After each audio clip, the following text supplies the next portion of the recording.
Tem, para mim, a melhor parte é ex-aluno da Escola Parque Presidente Vargas, tá?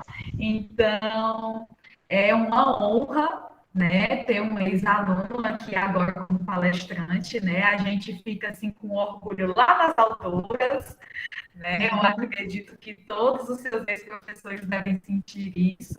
E assim, tem uma coisa que nós professores, que na realidade deixa a gente com o coração quentinho, é ver um aluno que conseguiu chegar lá e definitivamente o Osaías conseguiu, né? Então, deixo aqui com vocês com eles e vamos lá.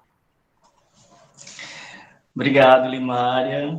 É muito bom rever você e estar aqui com vocês nessa tarde para falar sobre esse tema que é importante.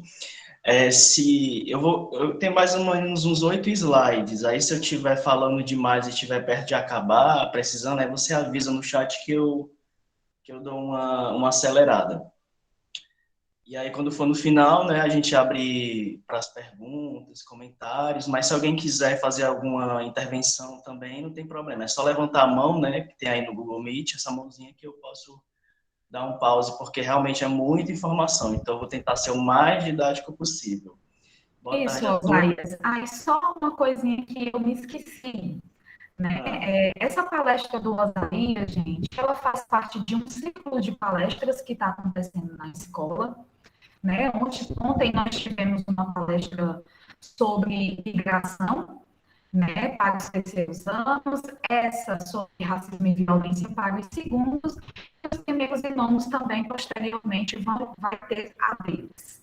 Né? Essas palestras, elas estão tanto dentro, né, elas fazem parte tanto da questão de uma semana de humanidades, que nós, professores das ciências humanas, teríamos pensado, né? Como também fazem congruência aí com o mês da consciência negra e também faz parte aí, né, de uma das ações da Comissão contra a Violência da Criança e do Adolescente que foi colocada nas escolas a partir desse ano, tá?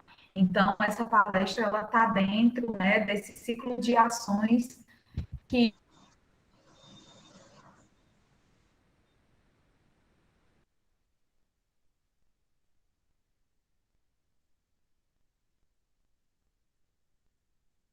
no chat que no final a gente vai mediando e ele vai responder, tá? Então, é isso. Vamos lá. pronto.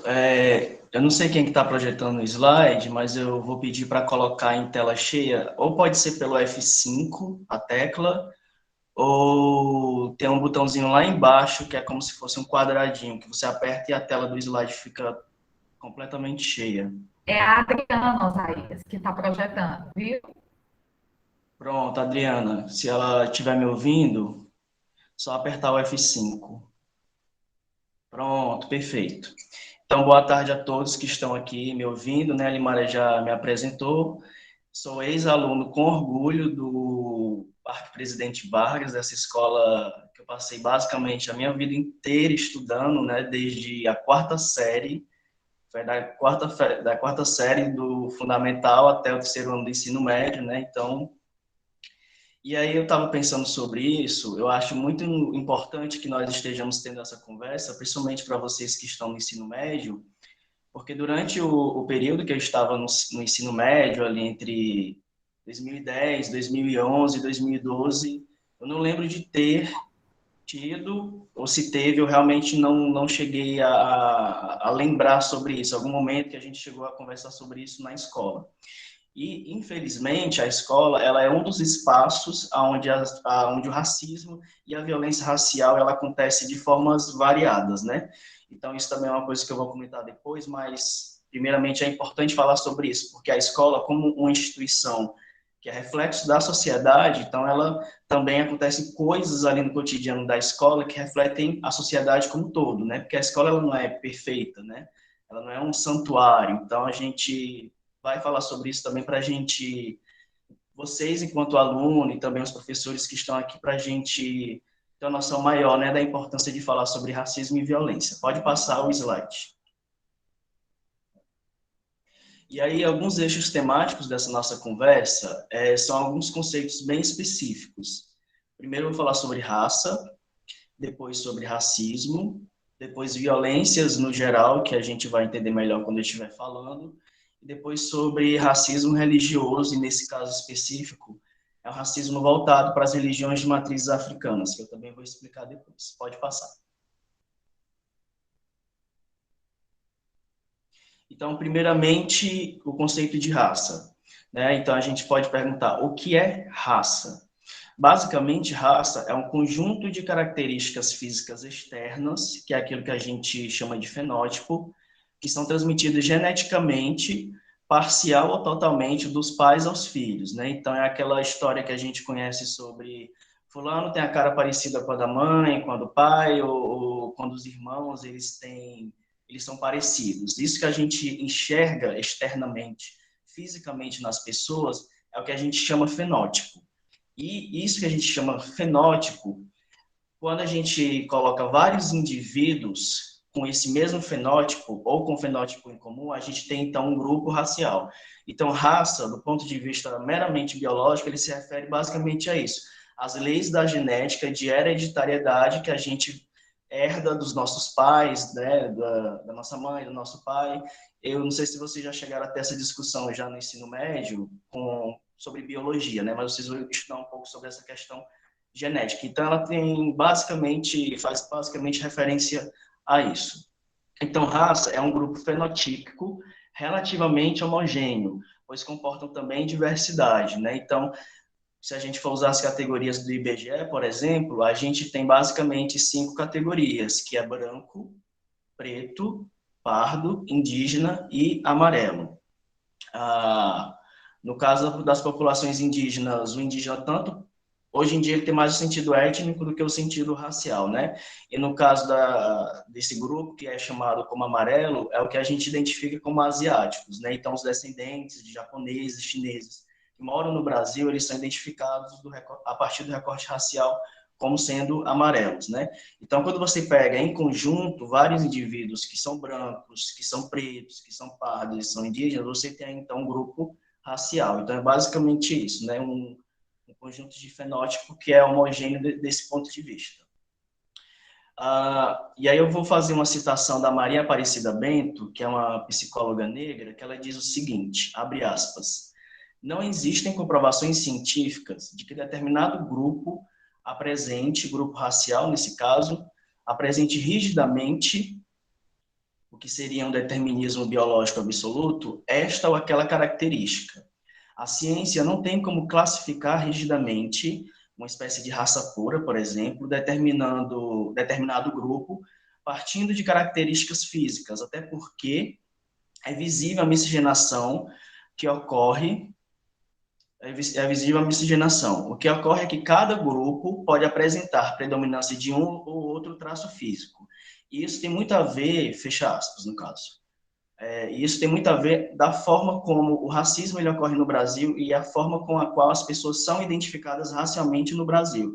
Então, por exemplo, no Brasil, o que predomina é a identificação racial a partir da cor da pele. Então, se você tem uma cor de pele branca, você vai ser identificado como branco. E é isso que ela está falando de um grupo homogêneo. Então, quando você junta vários indivíduos que têm uma pele branca, eles vão ser conjuntamente classificados como brancos. Da mesma forma, se você tem vários indivíduos com a pele preta, eles vão ser identificados racialmente como pretos. Então, o que ela está dizendo é isso.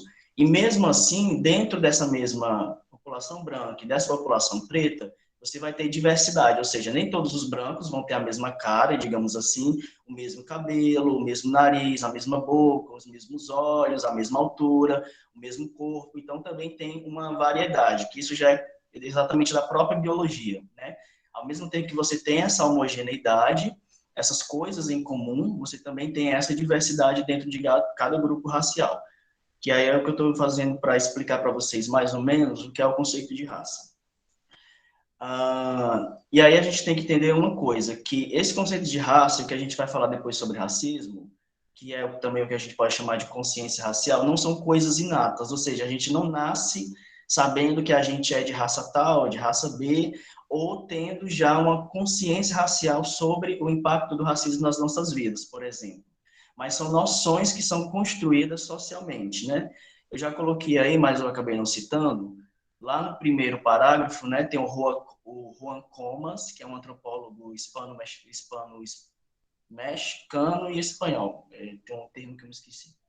E essa que agora eu acabei de falar é do Kenneth Lero, que é um antropólogo britânico. Então, a gente pode se perguntar, qual é o problema, então? É quando há uma confusão da noção de raça, que é essa coisa que tem meramente a ver com a biologia, meramente a ver com genética, e quando se confunde raça com a questão de civilização ou de cultura, que foi exatamente, aí a gente vai falar sobre isso mais lá na frente, que é exatamente isso que o racismo opera, ou seja, é quando o branco ele é visto como superior ao negro, superior ao amarelo, superior ao indígena, né? Estou tomando o branco como referência porque o racismo, enquanto prática, enquanto conceito, ele foi uma invenção da branquitude, né? E aí, para quem já teve, obviamente, várias aulas de histórias com vocês devem lembrar lá do período das grandes navegações, em que os portugueses e os espanhóis, ali no século XV, saíram para explorar e colonizar territórios africanos, territórios americanos, né, depois da descoberta, entre aspas, para não falar invasão da América, e também territórios asiáticos, né? Então, o que acontece é que, de alguma forma, essa diferença racial, ela foi classificada de forma a colocar os brancos como superiores aos negros e aos amarelos e aos indígenas, por exemplo. Então, esse é o problema. Então, o problema não é o conceito de raça em si, mas é o conceito de racismo, que é uma deturpação do próprio conceito de raça. Ou seja, é muito bom que todos nós, né, sejamos diferentes. O problema é o que a gente faz com essa diferença, se a gente aceita ou não essa diferença, se a gente acha que essa diferença é problemática ou não. Acreditando, e aí continuando, acreditando em uma desigualdade natural entre os homens, grupos ou nações, que é basicamente a definição de racismo, né? Quando você coloca uma hierarquia entre esses grupos raciais. E aí eu coloquei que eu ia ler a citação do Juan Comas, mas como é muita coisa, eu vou acabar passando direto. E aí, para a gente entender como é que a gente consegue desconstruir essa noção racista que a gente tem de raça, ou até mesmo da nossa sociedade, a gente precisa falar de dois conceitos que são muito importantes para a antropologia, né? E aí eu, explicando brevemente o que é antropologia, que pelo menos assim, no ensino médio eu, inclusive, não tinha ouvido falar ainda, nem sabia dizer o que era, mas a antropologia, ela basicamente é a ciência que estuda a diversidade cultural da humanidade. Então, tudo que tiver a ver com política, economia, religião, festas populares, inclusive isso que a gente está falando hoje sobre relações raciais, tudo isso a antropologia estuda do ponto de vista da cultura, né? Porque é o conceito maior dos antropólogos atualmente.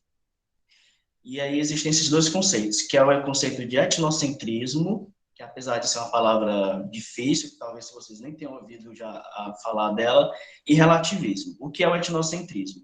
O etno vem de etno, de etnia, de cultura, e centrismo tem a ver com centro.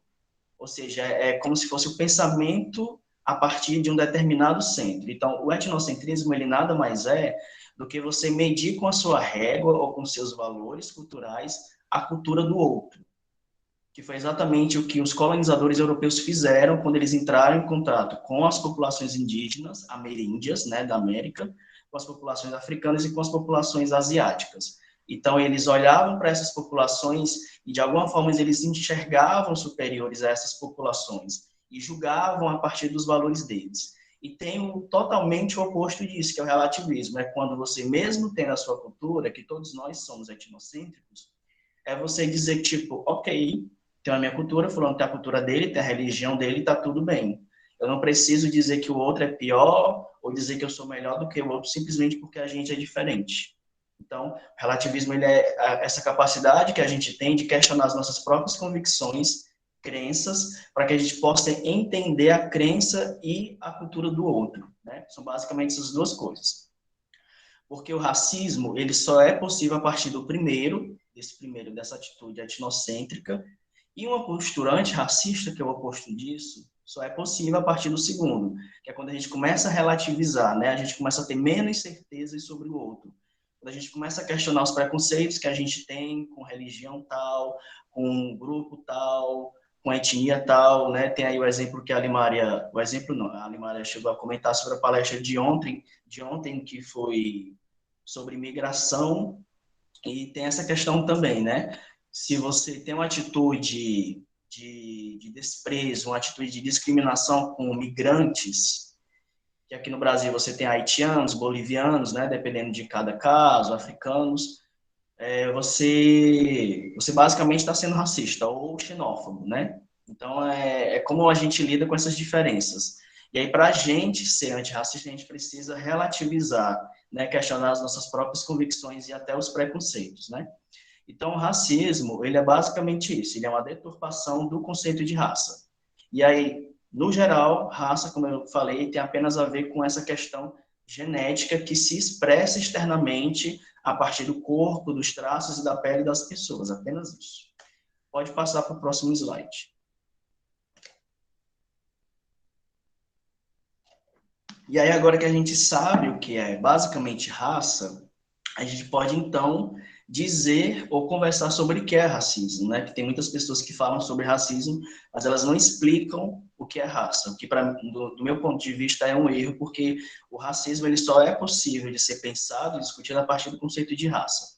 Então, a definição mais básica do racismo é quando você estabelece uma hierarquia entre as raças ou grupos raciais, e isso justifica uma opressão política, social e econômica de certos grupos raciais sobre os outros.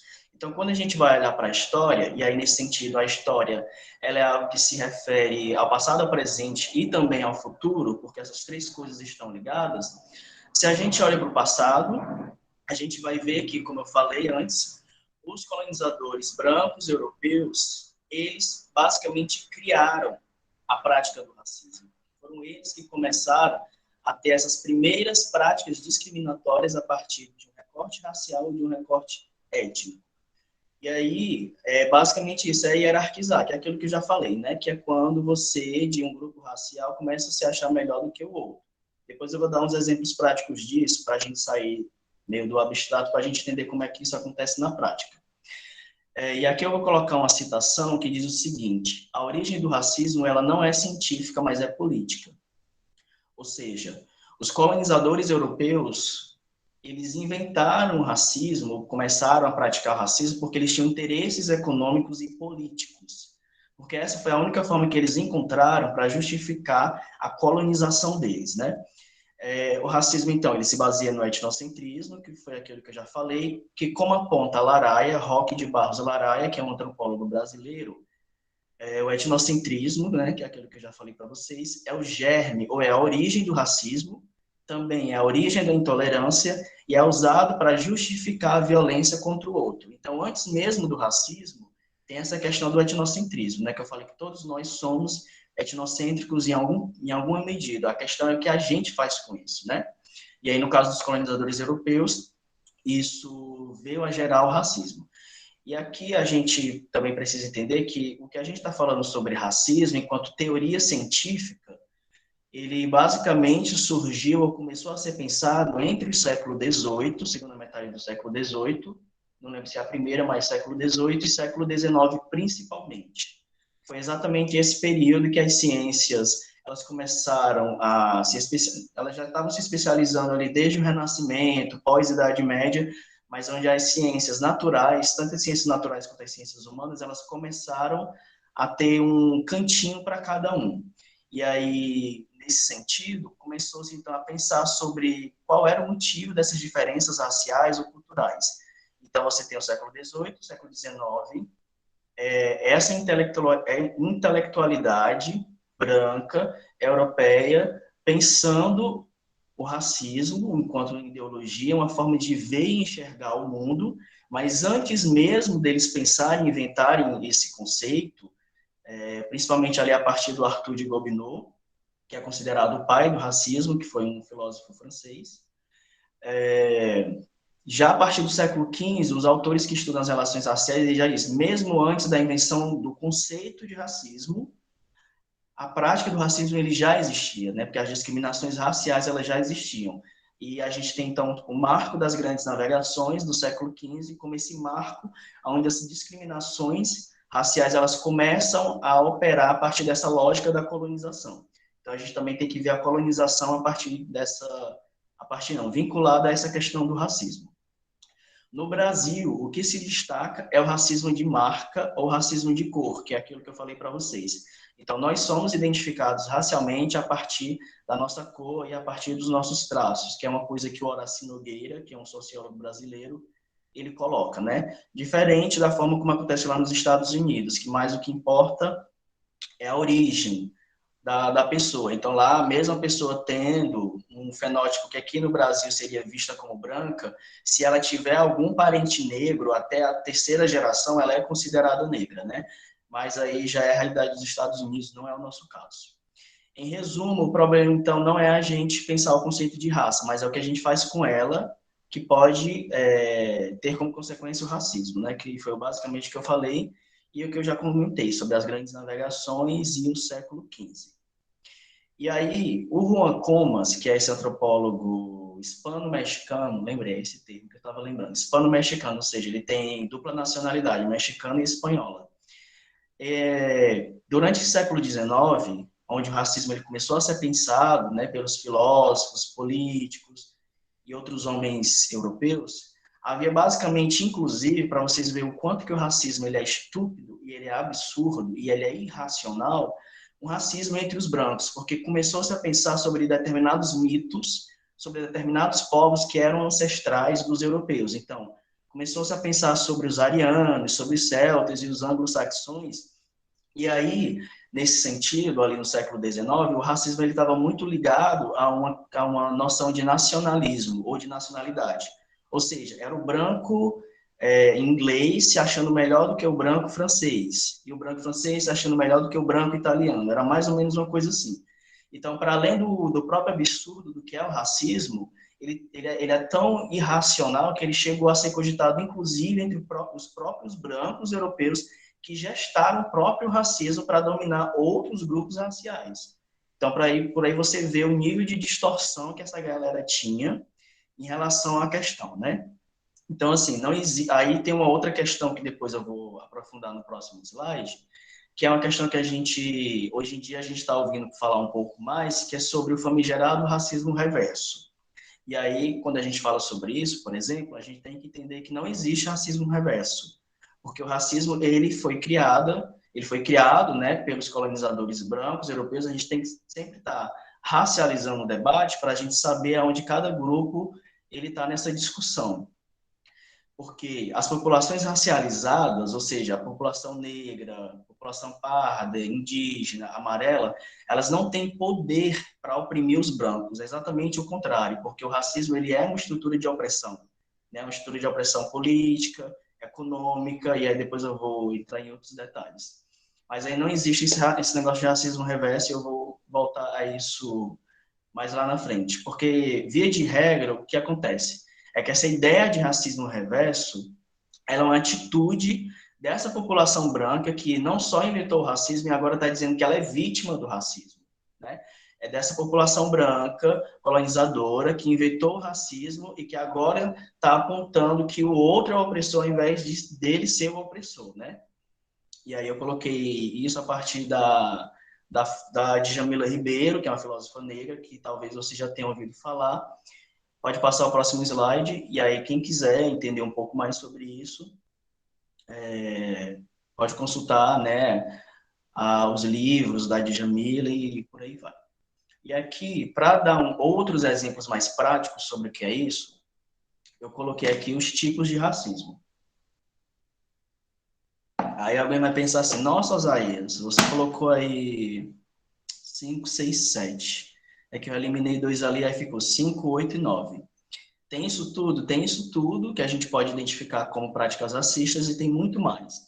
Então, coloquei alguns aqui para a gente entender um pouco melhor a questão. Em primeiro lugar, tem isso que a gente chama de racismo estrutural, que é uma ideia que atualmente ela está sendo mais trabalhada a partir do Silvio Almeida, que é um professor negro de direito, advogado, filósofo, muito conhecido, e que ele disse que o racismo ele é estrutural porque ele afeta basicamente três áreas dessas populações que são racializadas.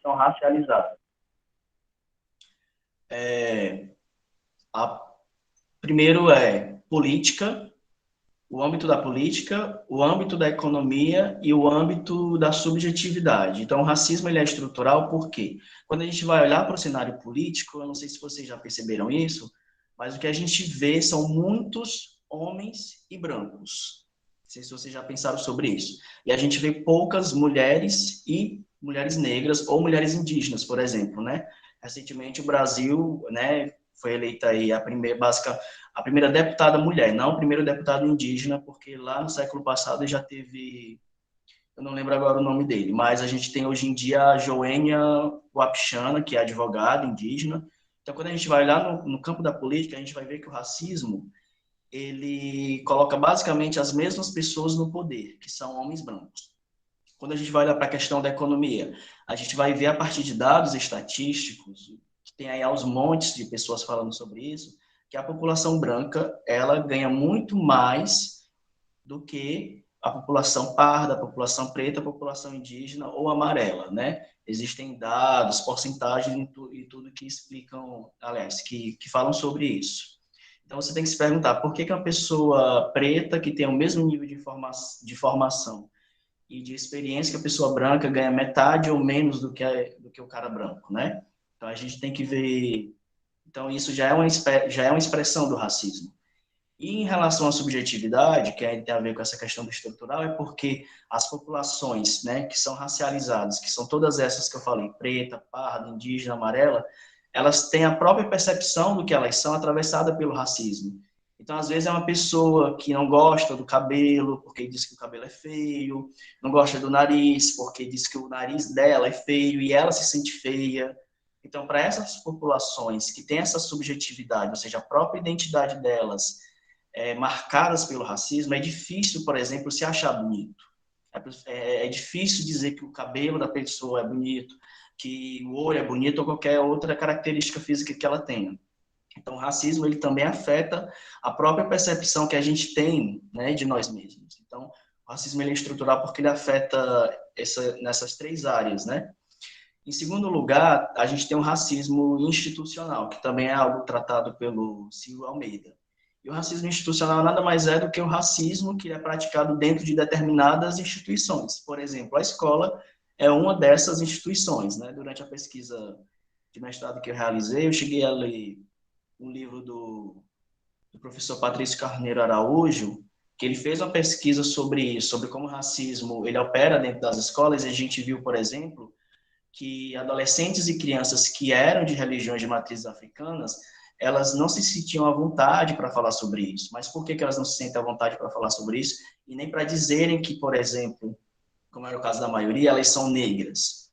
Porque a escola não é um espaço, via de regra, enquanto uma instituição, fruto dessa sociedade racista que nós temos, ela não é um espaço acolhedor para a cultura negra, para as pessoas negras, no sentido de afirmar, né? Então, você tem muitas situações dentro de escolas que são situações racistas, onde você tem, não só, obviamente, entre os alunos, mas também os próprios professores, a coordenação, também todo mundo está passível de ser racista, né? Porque a nossa sociedade é racista. A diferença é o que a gente faz a partir do momento em que a gente tem consciência disso e a gente passa a lutar contra isso, né? Então, a escola é uma dessas instituições que reproduz o racismo, né?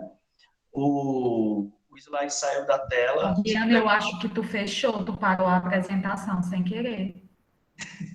Foi. Aí agora está aparecendo a página do Google, eu acho. Pronto, tá ali. Certo, voltou. Isso é porque quando está apresentando, não pode mexer que a pessoa vê tudo que a pessoa está vendo, está mexendo. Esse é um exemplo de racismo institucional. Por exemplo, a igreja também é um outro espaço onde o racismo se manifesta e vários outros lugares. O terceiro exemplo, racismo religioso. Aí eu coloquei o meu nome porque eu fiz uma pesquisa sobre isso no mestrado, que eu vou falar sobre isso mais à frente.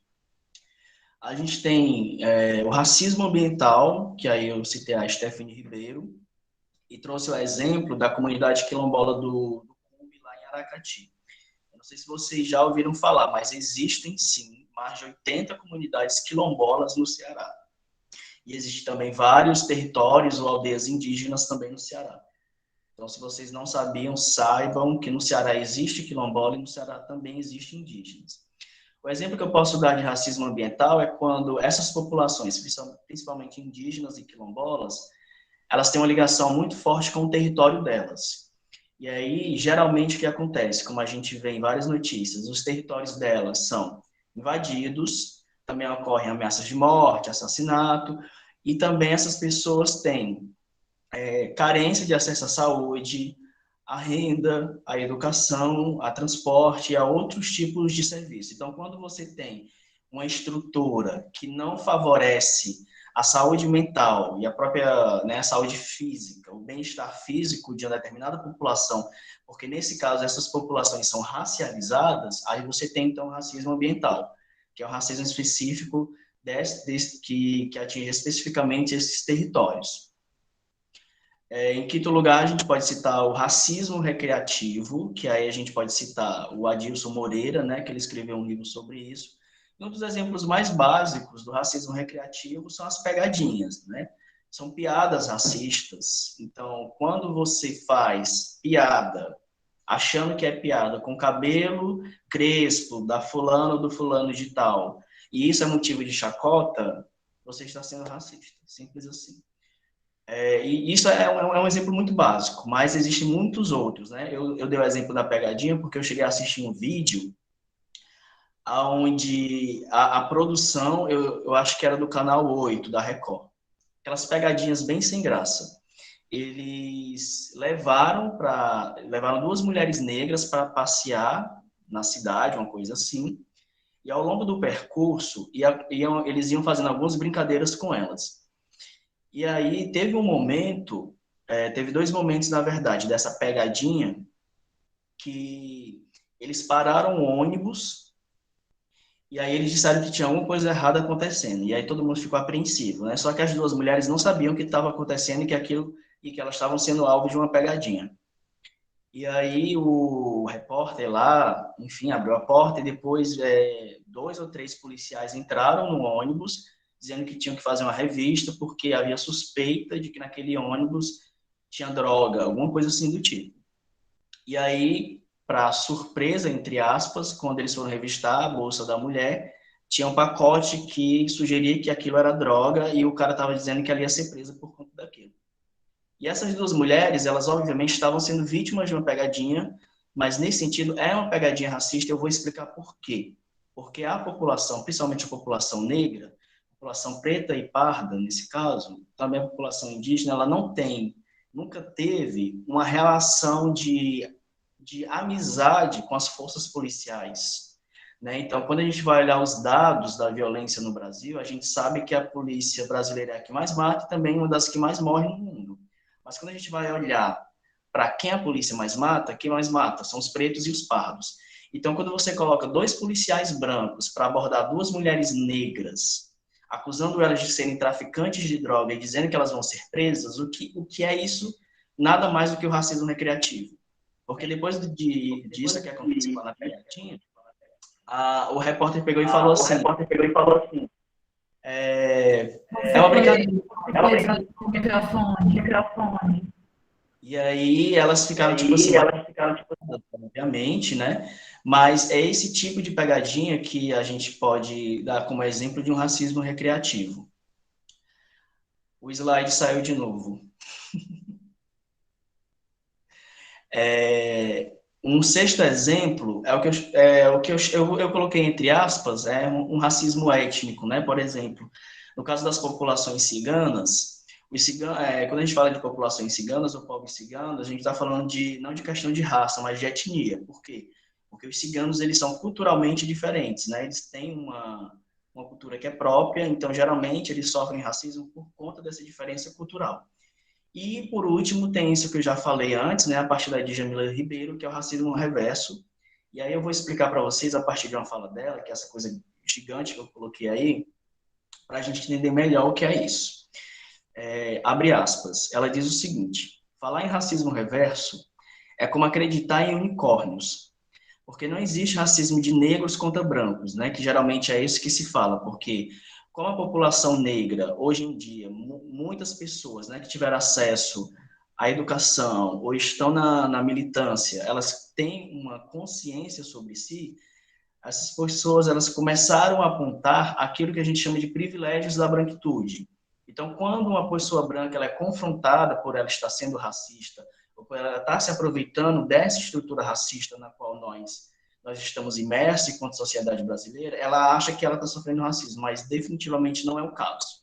Então, ela fala, não existe isso, racismo de negros contra brancos. Ou, como gostam de chamar, o tão famigerado racismo reverso.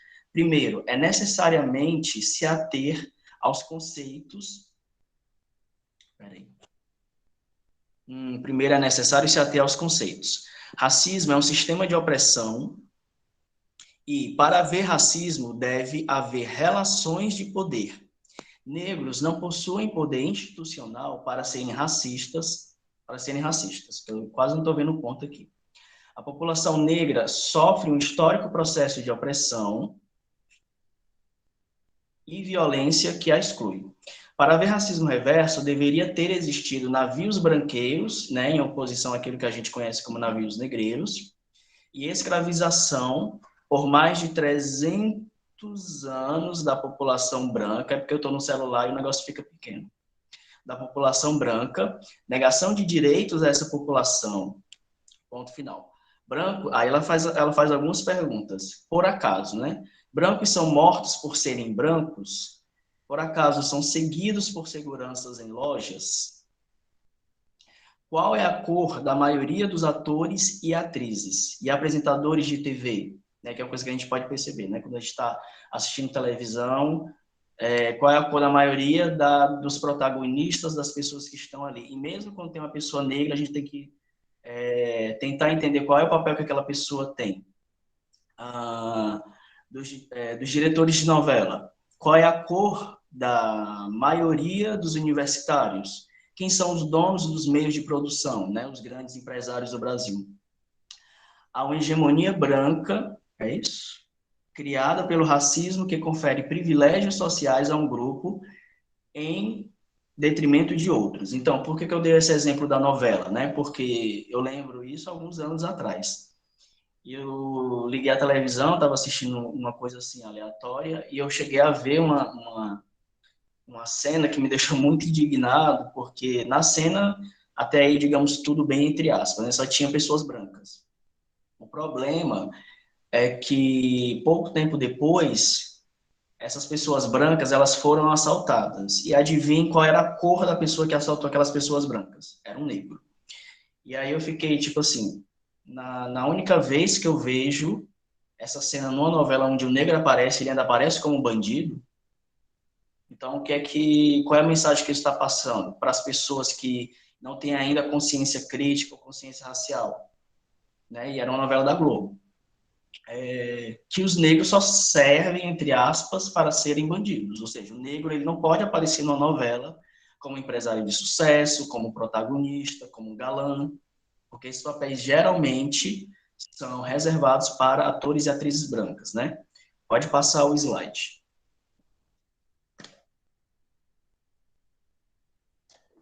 E aí, trazendo alguns dados para a gente entender como é que essa violência na prática acontece contra a população negra, que a gente está tomando a população negra mais como parâmetro e exemplo, né, porque a gente está no mês da consciência negra. E aí, nesse mês, a gente faz, geralmente, as palestras, rodas de conversas voltadas a questões que atravessam a população negra no Brasil. A violência contra negros e negras no Brasil. Isso aí são dados que eu vou falar com vocês agora, dados do Fórum Brasileiro de Segurança Pública e do Atlas da Violência de 2019. Uma das primeiras constatações é que pretos e pardos são os mais vitimados pela violência, qualquer ela que seja no Brasil, no sentido de morte e homicídio. No caso da violência policial, que eu já cheguei a comentar sobre isso, ela tem cor, classe e CEP bem definidos. E aí tem essa, para explicar um pouquinho melhor. Quando a gente vai pegar os dados, como eu já tinha comentado antes, a polícia brasileira, ela mata mais pretos e pardos do que brancos. Osaís, então quer dizer que a questão aqui não é a morte, né? A questão aqui é por que você tem um número altíssimo de pretos e pardos sendo mortos e você tem tipo 70, 80%, dependendo de cada caso, porque a gente tem que olhar isso a partir de cada estado. E os brancos, eles sempre vão ser aqueles grupos que vão ser os menos numericamente mortos pela polícia, né? E a outra questão, para a gente entender isso, é que, na verdade, o problema, para além disso, é que a polícia ela não devia matar, ela devia prender. O policial ele tem que ser treinado e ele tem que obedecer à lei para prender e não matar. Ele tem que matar em última opção, é a última coisa que ele tem que pensar em fazer.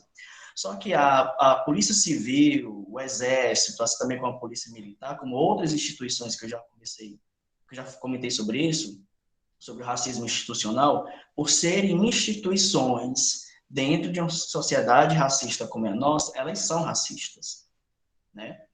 Então a polícia ela deve prender e não matar. Por isso que eu digo que tem cor definida, tem classe definida, por quê? Porque geralmente são pobres, pessoas que moram na favela, na periferia, e tem CEP definido. O CEP no sentido de endereço de localização. Porque a polícia não entra atacando o pé na porta do condomínio de luxo lá na aldeota. Isso não existe. No Brasil, em canto nenhum do mundo, isso não existe. Mas no pé da porta de uma mulher que mora na favela, eles chegam e metem o pé na porta. É aquela coisa do atira primeiro e pergunta depois.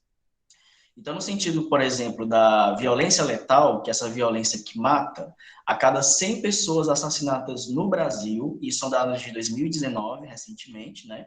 75 delas são pardos e pretos, né? Eu coloquei pardos entre aspas, porque pardos também podem ser indígenas, né? Mas, via de regra, o que a gente entende que pardos e pretos pertencem à população negra.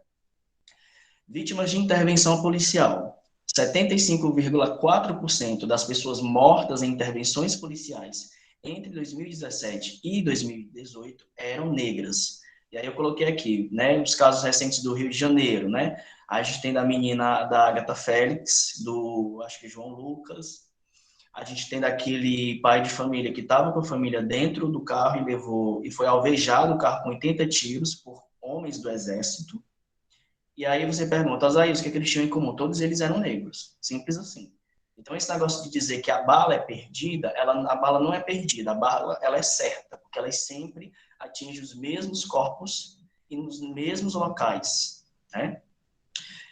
Mulheres negras, elas morrem mais de forma violenta. 61% das mulheres que são vítimas de feminicídio entre 2017 e 2018 eram negras. Né? Feminicídio é aquele crime de homicídio que tem como base a condição do fato da pessoa que foi morta de ser mulher, né? Ou seja, quando você tem uma relação ali abusiva entre um homem e uma mulher e ele se acha no direito de matar a mulher simplesmente porque ela é mulher. Porque dentro da nossa sociedade machista, as mulheres são vistas como seres frágeis, como seres que podem ter os seus corpos violados, né? Tem a questão também do estupro, por exemplo. Então, tem essa questão do feminicídio também, que atinge em 61% as mulheres negras. Homicídios de jovens. Jovens negros estão mais suscetíveis à violência letal do que jovens brancos. A chance de assassinato é de 2,7%, ou 2,7 vezes maior em comparação aos jovens brancos. Toda essa violência, ela se vincula diretamente ao racismo, pois a bala, ela nunca erra o alvo, como escreveu a Conceição Evaristo, que é uma escritora negra brasileira, né, premiada, conhecida. Então, a bala, ela nunca erra o alvo. E aí, eu trouxe dois exemplos para vocês. Limária, eu vou precisar de 1 minuto para me ligar o carregador, porque o celular está descarregando, tá ok? Ele já está Tudo aqui, é só bem. eu Tá bem certo. rapidinho.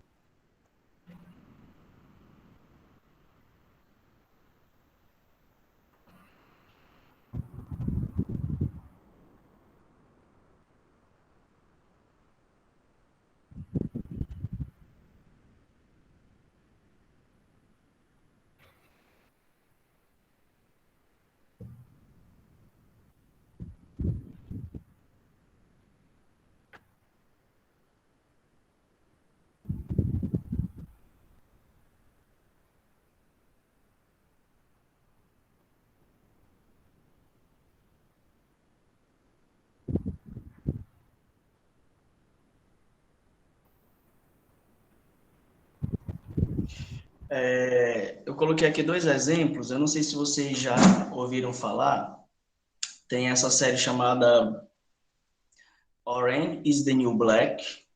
Eu estava assistindo recentemente, e aí tem um episódio da série em que um guarda branco, ele mata uma detenta negra por sufocamento, né? Que é uma coisa que se vincula diretamente com aquele movimento chamado Black Lives Matter, que ele foi iniciado ali, eu acho, 2012, 2013, por três mulheres negras, porque elas começaram a perceber que havia um padrão no comportamento policial estadunidense, né, que geralmente é composto por homens brancos, mesmo quando não é por homens brancos, como eu falei, a estrutura ela é racista. Então, o fato de ser, por exemplo, negro não impede que o negro ele mate um outro negro, por exemplo. E aí tem essa prática que é muito comum, infelizmente, de que o cara ele domina a vítima, basicamente, a pessoa, o suspeito, a suspeita, e coloca a pessoa contra o chão e apoia o joelho nas costas da pessoa. Então, ele fica pressionando a pessoa contra o chão, né? Então, nessa cena da série, o cara fez isso e a menina, que é a Pussy, ela acabou morrendo por sufocamento, né? E aí a gente também lembra, né, o caso do George Floyd e outros que se seguiram, infelizmente, e que também, infelizmente, não vão acabar, que tanto são mortos pela polícia por sufocamento ou até mesmo por bala, né? E aqui no Brasil a gente não tem uma situação muito diferente, né?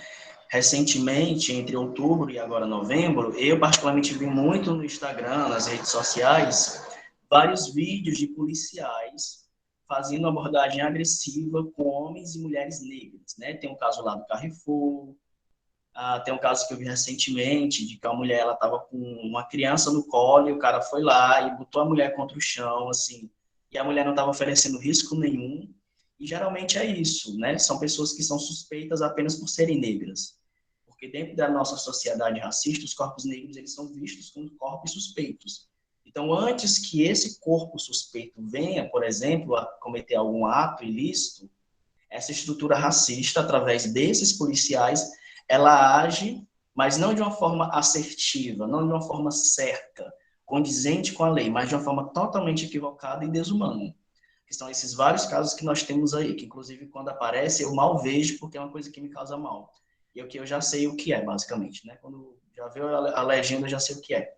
Então, assim, a nossa realidade também não está muito distante disso, né? Então, isso são tipos de violências físicas que a população negra ela experimenta hoje em dia e que também experimentou ao longo da história do Brasil, né? Pode passar.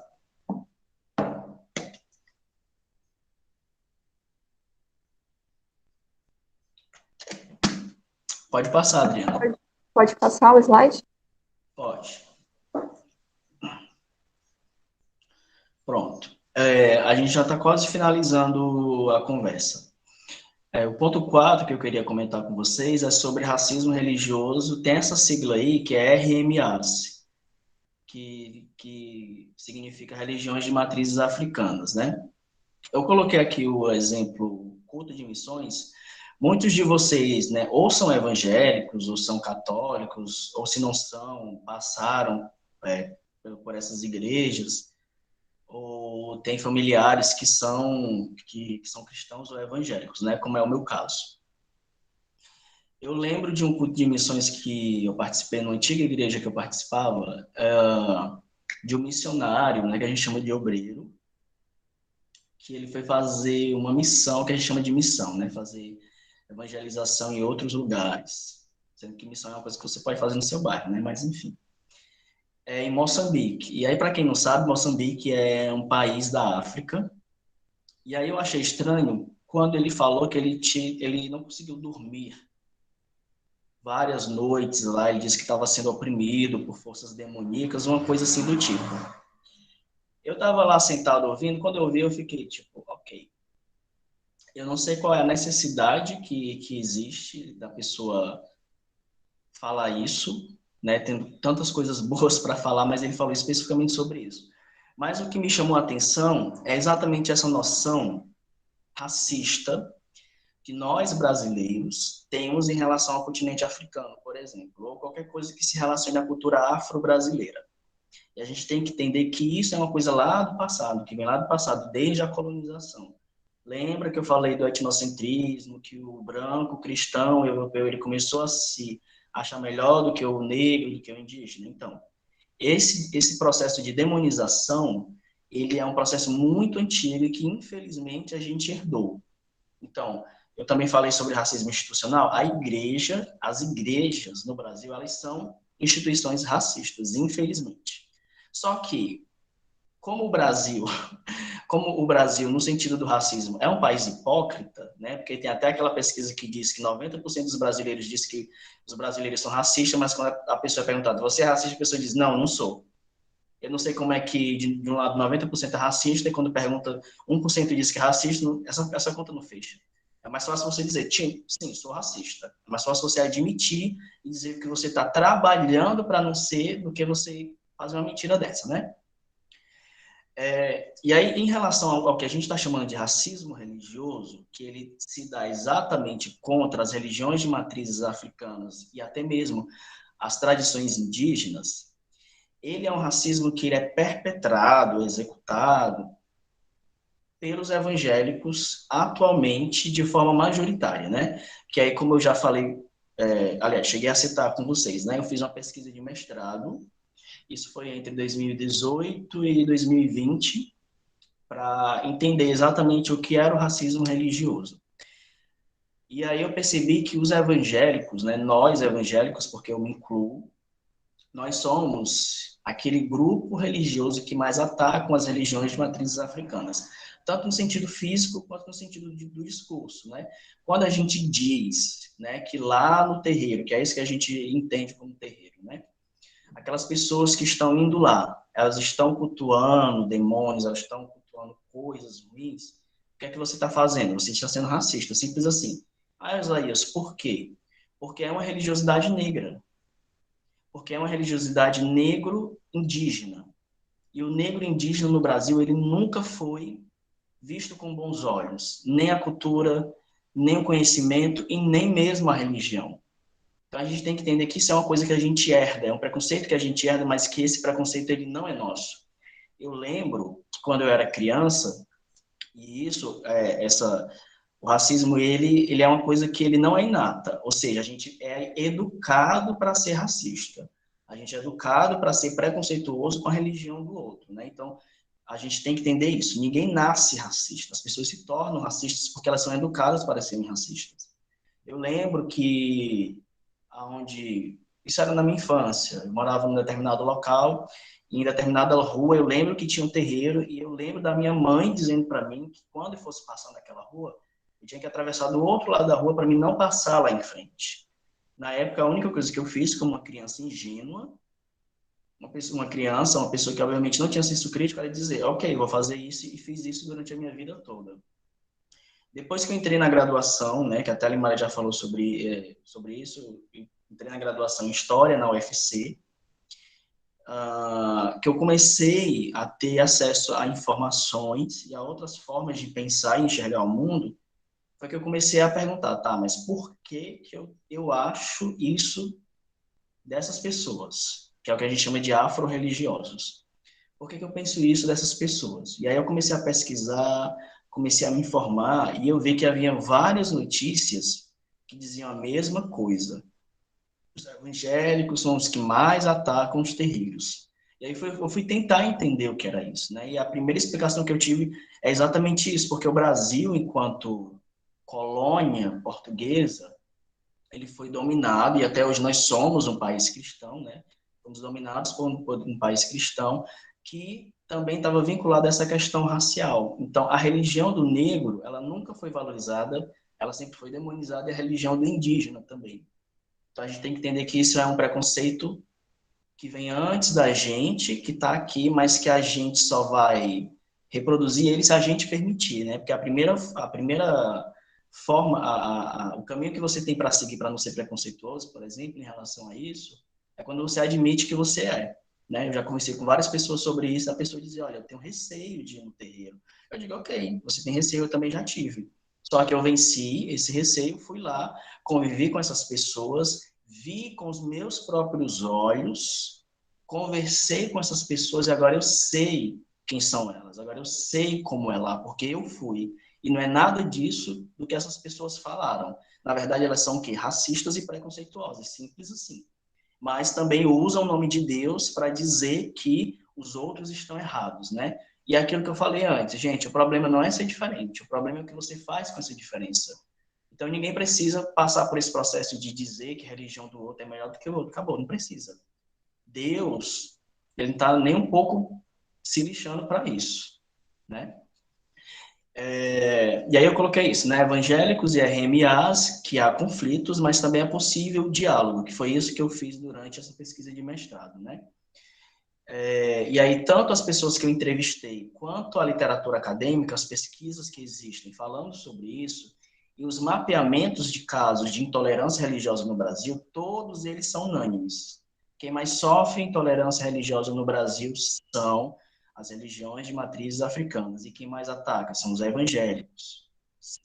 Você não tem um padrão diferente. Isso começou a se desenhar ali a partir da década de 70, 80, e aí você tem esse contínuo até hoje, né? Essa continuação disso.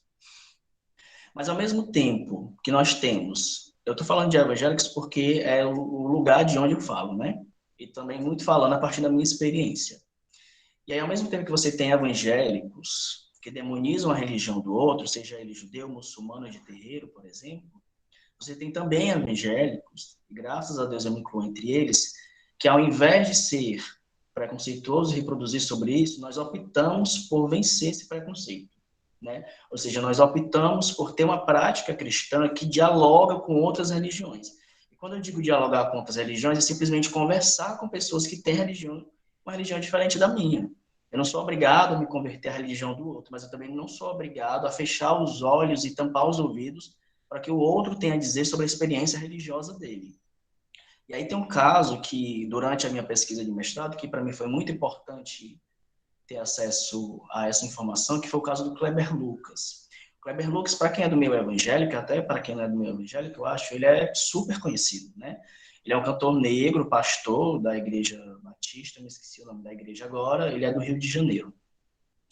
E aí, se eu não me engano, acho que foi em 2017, um grupo de evangélicos intolerantes, racistas, eles incendiaram um terreiro, né? Então, imagine você que é católico e você que é evangélico, por exemplo. Imagine você ter o seu templo, o lugar, a igreja que você vai para cultuar a Deus, ter sido incendiada por um ato criminoso, né? Mas isso acontece, já aconteceu muito e acontece frequentemente. Então, um determinado grupo de religiosos evangélicos, eles incendiaram um terreiro, se eu não me engano era em Duque de Caxias, não lembro exatamente onde era, que é lá, que é o município do Rio de Janeiro.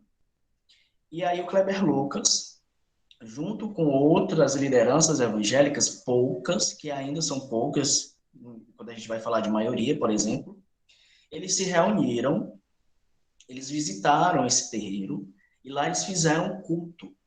E aí o Kleber Lucas cantou uma música, né? Cantou a música, aquela música do Milton Nascimento, Maria Maria, não sei se vocês conhecem, dentro do terreiro. E isso foi filmado. Quando isso começou a ir para as redes sociais, as pessoas começaram a criticar o Kleber Lucas. Tipo assim, por que ele está cantando dentro de um terreiro? E aí ele foi lá explicou, olha, evangélicos A, B, C e D incendiaram o terreiro, a gente foi lá se solidarizar.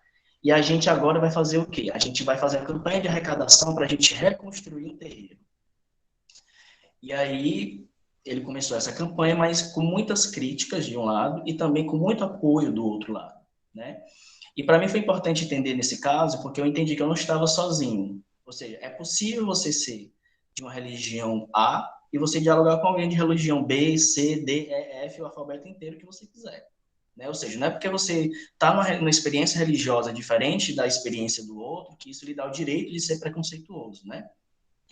E aí, numa entrevista que o Kleber Lucas deu falando sobre esse caso, ele disse que a teologia que veio para o Brasil, que foi essa teologia, né, que gestou a colonização no Brasil, ela é uma teologia racista, e ela realmente é, porque ela não olhou com bons olhos a religião do negro nem do indígena.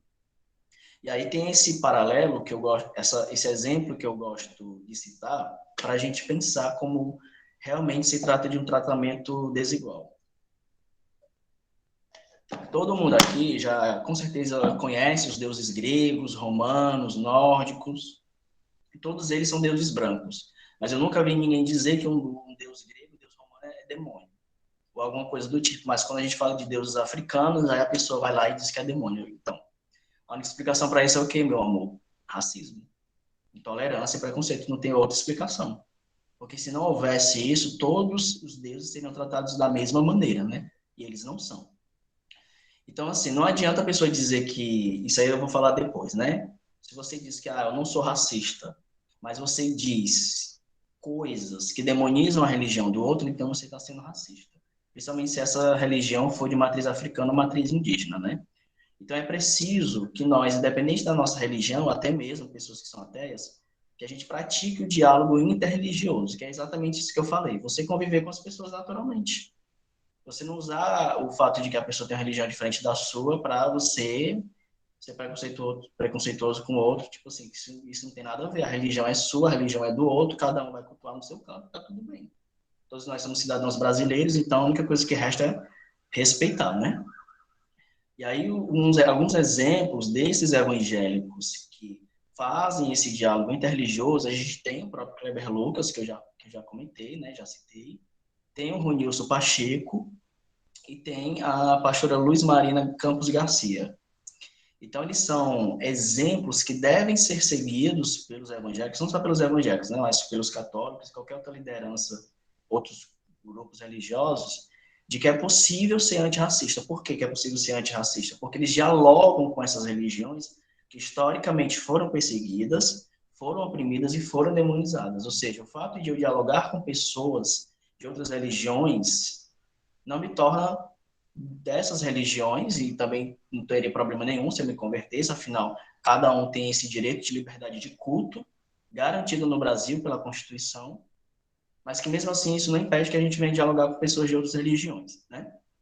E aí eu coloquei aqui escola, porque a gente está falando a partir do contexto escolar, desde o ensino fundamental eu lembro que eu tinha que eu tinha amigos, né, colegas que eram de diversas religiões, né? Como eu falei, não lembro de ter tido os colegas que disseram que eram afro-religiosos, porque, como eu já falei, citei até a pesquisa do professor Patrício, né? Esses alunos que são de terreiro, eles não se sentem acolhidos pela escola, eles não se sentem à vontade para falarem sobre a religião deles dentro da escola, né? Mas a gente tem que reconhecer que, mesmo assim, a escola ela é diversa, né? Mas, ao mesmo tempo que ela é diversa, ela também não é aberta para toda essa diversidade religiosa que existe dentro dela, né? Então, é por isso que é importante a gente conversar sobre isso, trocar ideias sobre isso, tanto entre os alunos quanto entre os professores e a coordenação, né? Porque isso é uma coisa, esse preconceito é uma coisa que pode partir de qualquer um, né? E aí eu coloquei aqui o livro do Evangelho ao Candomblé, que é o livro que eu escrevi, exatamente falando sobre essa experiência que eu tive com terreiros de Candomblé em Fortaleza e região metropolitana. E eu escrevi basicamente isso, né? Diários de campo, onde lá eu mostro para as pessoas como é o cotidiano do terreiro, como são as pessoas, o que é que elas fazem, o que é que elas deixam de fazer, exatamente para que as pessoas venham a entender que elas só conseguem compreender o outro quando você vai até o outro, né? Quando você for até o culto do outro, o local de culto, a igreja do outro, só é possível você entender alguma coisa sobre eles quando você conversar com eles, quando você participar de algo com eles, né? Então, o apelo que eu deixo nesse sentido é para que a gente questione os nossos preconceitos, né? A partir daquela lógica do relativismo que eu falei para vocês, da gente questionar coisas que a gente acha que são muito certas para a gente, e a gente entender que a gente não é melhor do que ninguém, e nossa religião também não é melhor do que ninguém, né? Pode passar o próximo slide.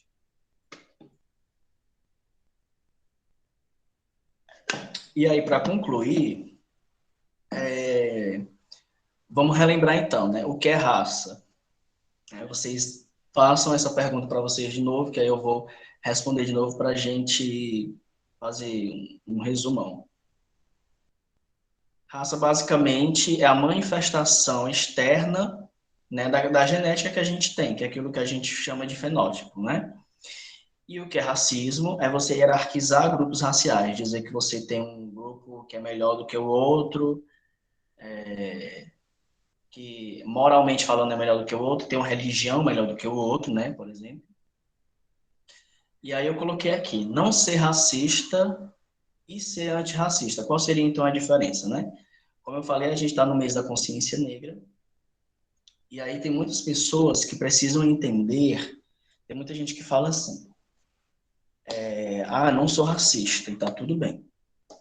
Entre aspas, né? Porque se você não é racista, você não está fazendo mais do que a obrigação. É uma questão de bom senso, né? Porque todo mundo tem que ser, obviamente, respeitado na sua diferença.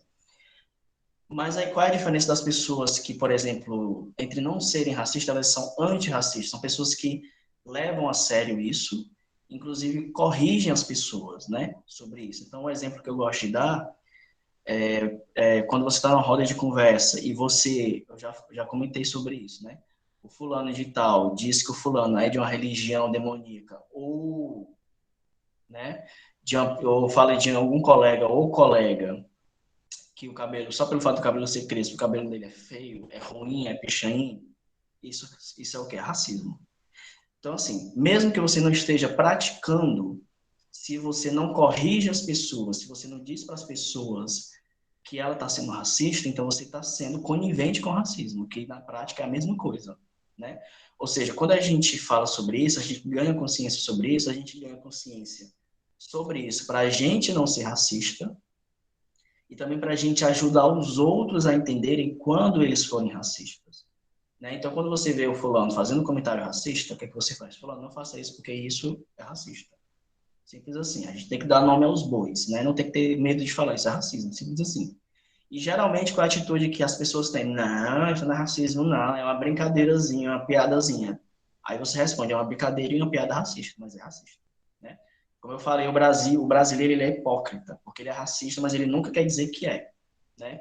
E eu não falo isso, eu falo isso de forma geral, porque eu também tenho as minhas desconstruções, eu também tenho os meus preconceitos que eu também tenho que vencer eles todo dia, porque eu passei a vida inteira sendo educado com referenciais que me estimulavam a ser racista. Então, é uma coisa que a gente vai todo santo dia percebendo, questionando, para a gente não ser. Não é um processo acabado. Hoje não sou mais racista. Não existe isso. A gente sempre está nesse processo da gente não ser, né? E aí, o que eu deixo de conselho é que você leia sobre isso, né? Sobre tudo isso que eu falei. Tire suas dúvidas com seus professores, com a Limária, com quem mais você achar que tem alguma coisa para falar sobre isso, que vai poder tirar suas dúvidas, seu pai, sua mãe, tia, enfim. Mas também, como eu falei, são pessoas que você acha que vão poder lhe ajudar, porque tem gente que você vai atrás de ajuda e mais atrapalha do que ajuda, né? Então, pessoas que você saiba, que você confie, que você vê que a pessoa tem um conhecimento, que ela vai lhe ajudar a tirar as dúvidas, tire suas dúvidas, inclusive agora, depois que eu terminar aqui de falar, se informe sobre isso, né? E mais do que também pedir a opinião dos outros, o que os outros vão achar ou não, se informe, vá lá, abra uma página no Google, pesquise sobre isso, pesquise sobre aquilo, vá você mesmo atrás da informação, né? Porque a gente tem que fazer isso exatamente para a gente combater o racismo como um todo, mas principalmente dentro da escola, que é o local o local onde vocês estão, né? O local onde vocês pertencem. E aí eu coloquei aqui mês da consciência negra, só a título de informação, né, que é o dia 20 de novembro desse mês, mas todo mês a gente discute sobre coisas do tipo. E foi exatamente por conta desse mês que eu fui pensando esse conteúdo que eu discuti aqui com vocês, né, conversei com vocês e tudo. Então, no geral, é isso. Eu agradeço a atenção de vocês e a palavra agora está com a Limália. Valeu. Ai, parabéns, foi lindo. Que fala maravilhosa. Gente, agora nós estamos abertos aqui, né, para as perguntas que vocês quiserem fazer ao Osaías, tá? Quem quiser falar, pode falar, só levantar a mãozinha. Quem quiser perguntar no chat, pode colocar que eu vou falando e perguntando aqui para ele, tá? Enquanto vocês vão levantando mãozinhas e colocando as perguntas no chat, né? Uma coisa que me chama muito a atenção na fala do Osaías é exatamente essa questão da violência racial na escola, que é o nosso principal contexto aqui, né? Não só essa violência, né, racial que os estudantes sofrem, mas a própria violência religiosa, né? É interessante perceber que o Osaías lá, na época da escola dele, ele não percebia pessoas de matriz africana ou que revelassem, né? Talvez, né, e isso aconteceu até pouco tempo atrás, fosse porque, apesar das escolas, né, públicas terem que ser laicas, muitas delas não eram, né? Então, muitas delas tinham imagens de santos, denotando que claramente aquele diretor ali era católico, né? Tinham as aulas de religião que meio que colocavam as crianças e os adolescentes para aprender apenas o Pai Nosso, a Ave Maria, as coisas, inclusive, apenas da religião católica, né? Então, assim, uma coisa que, infelizmente, realmente aconteceu até pouquíssimo tempo, né?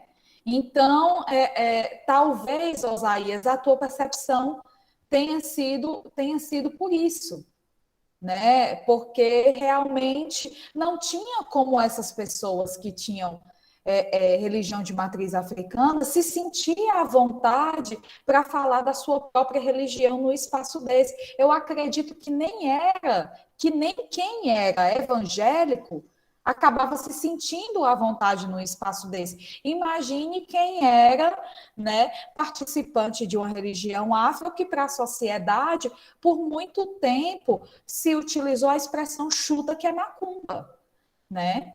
É uma expressão altamente violenta, né? Carregada de uma violência, ou seja, significa que você tem que chutar, que agredir, que violentar a religião do outro, né? Principalmente se esse outro é negro, né? Então, assim, ou seja, o que ficava era apenas aí essa religiosidade branca, né? Que é esse cristianismo.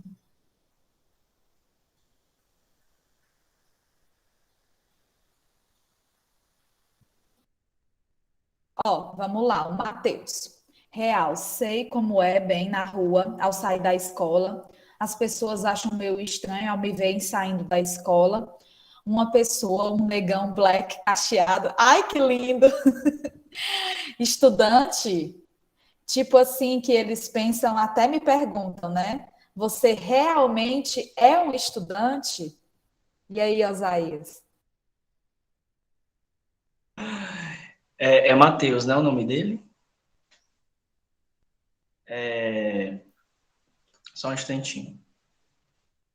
Perguntando Isso, o que Matheus. realmente, o que responder, né? Numa situação dessa, né? A esse tipo de coisa.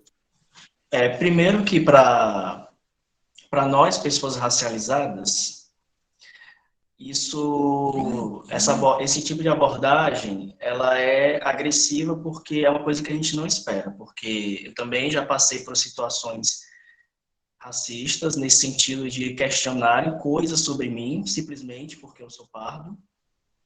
Só que a pessoa não vai dizer, eu estou fazendo isso porque você é pardo, porque você é preto, ou porque você tem um cabelo crespo. Ninguém vai dizer isso, né? As pessoas perguntam, mas sem perguntar. Então, geralmente, quando a gente é questionado a partir de uma pergunta, de uma abordagem como essa, uma abordagem racista, sobre o que é que a gente é e o que a gente não é, a primeira reação é uma atitude de surpresa. Porque quando eu vejo os casos de racismo, por exemplo, eu sempre fico com aquele sentido de indignação. Mas quando eu passei por isso, nas situações em que eu passei por isso, a minha reação não foi de indignação. É porque primeiro eu tenho que dizer para mim mesmo que eu estou sendo alvo de racismo, para depois eu ter alguma reação. Então, realmente é difícil você reagir dependendo de cada caso, também de cada pessoa, porque você precisa dizer para você mesmo que você está sofrendo um racismo, está sofrendo isso, né? E aí, no caso do que o Matheus comentou, né, sobre essa questão do black, o cabelo black power, o afro, o crespo, até mesmo o cacheado, isso é importante da gente entender a partir da noção de estética. Porque a estética negra, ou a estética indígena, ela, infelizmente, ela é atravessada pelas experiências racistas, né? Então, quando alguém pergunta se você é estudante mesmo por conta do seu cabelo, né, a pessoa está simplesmente sendo racista, porque ela acha que uma pessoa com seu cabelo ela não pode ser estudante, ela não pode ter um futuro, ela não pode ter acesso a uma educação básica de qualidade, que eu sei que o PV tem uma educação básica de qualidade, eu sou fruto disso, eu sou consequência disso. A pessoa está dizendo que você não pode chegar na Universidade Federal, como eu cheguei. A pessoa acha que você não pode chegar na pós-graduação, como eu cheguei, ou a publicar um livro, como eu cheguei. O que ela está dizendo basicamente é isso, né? E aí, no caso da pergunta, aliás, do que você deve responder, primeiramente eu digo assim, que eu não tenho como lhe dizer como você deve responder, exatamente por conta disso que eu lhe falei. Porque você primeiro precisa dizer para você mesmo que você está sofrendo aquilo, né? Que você está passando por aquilo. E é uma coisa que você mesmo tem que dizer, tá? Nessa situação, como eu posso responder? Mas se for uma coisa muito simples, no sentido de, tipo, a pessoa está perguntando, se você é estudante mesmo, eu digo, sou estudante. Se você tiver com a farda, você olha e pergunta, você está vendo a minha farda? Por que é que você está perguntando se eu sou estudante, se eu estou com a farda? Se eu estou com livro, se eu estou com mochila, se eu estou com estojo? Traficante é que eu não sou. Bandida que eu não sou, né, minha filha? Uma coisa assim. Então, é tentar, na medida do possível, dar essas respostas, né, para que a pessoa ela não se sinta mais à vontade para ser racista com você, porque também tem isso, né? A gente também tem que cortar o mal da raiz na medida do possível por conta disso. O mais atual que consigo lembrar aqui foi que durante 2019, eu fiz parte do Conselho Estadual de Defesa dos Direitos Humanos, exatamente pelo segmento da igualdade racial. E eu fui como suplente, representando os povos de terreiro, porque a titular tinha que ser alguém de terreiro, né? Porque como eu já estava muito envolvido com eles, eu pensei, a gente, vou dar a cara a tapa e vou ajudar eles nesse sentido. Então, tinha duas pessoas lá. Tinha eu, enquanto evangélico, que apoiava a causa, e tinha a Liliane, que é de terreiro. E eu lembro que no dia da posse, isso foi lá na Assembleia Legislativa do Estado do Ceará. No dia da posse, eu estava indo enquanto uma pessoa membro do conselho para tomar a posse. Eu botei a minha melhor roupa, tinha cortado o cabelo e tudo, meu melhor óculos, meu melhor tudo. E eu lembro que quando eu cheguei lá, tinha duas mulheres brancas muito bem arrumadas, e elas estavam na minha frente na fila para terem a credencial delas, né, aceita, enfim, que eles têm que ter um negócio de identificação antes de você entrar na Assembleia Legislativa. E elas, então, passaram. E aí eu fui lá, né, dei minha documentação, o cara olhou e tal, não sei o quê, tava com a minha bolsa, peguei e fui embora. Quando eu me virei, eu acho que eu dei no máximo uns 10 passos, eu escutei alguém atrás de mim me chamando. Só que eu achava que não era comigo. E aí eu continuei andando. E aí eu vi que a pessoa começou a falar mais alto comigo. Né? Eu achei estranho, eu olhei. E aí eu vi que lá no guichê de identificação tinha um homem branco da segurança olhando para mim e me chamando. Aí eu achei aquele estranho que eu fiquei, não entendi. E aí eu peguei, me aproximei, fui lá e eu perguntei, oi, tem algum problema que foi que aconteceu, alguma coisa do tipo? Você está me chamando? Ele falou assim, eu preciso olhar o que é que tem dentro da sua bolsa. Aí eu achei aquilo totalmente descabido, eu fiquei, né, beleza, a única reação que eu tive foi, entreguei a minha bolsa para ele olhou tudo que tinha, fechou, me deu de volta e disse, beleza, você pode ir. E aí eu peguei e voltei para o caminho onde eu estava indo. Só que no caminho, depois que isso aconteceu, que eu estava tentando dizer para mim mesmo por que isso tinha acontecido, eu entendi exatamente isso. A única explicação que tem para isso é por quê? Porque é racismo. E aí isso tem a ver com aquilo que eu falei lá no começo sobre o racismo estrutural, porque a política brasileira é uma política branca. Então a Assembleia Legislativa ela é um espaço branco.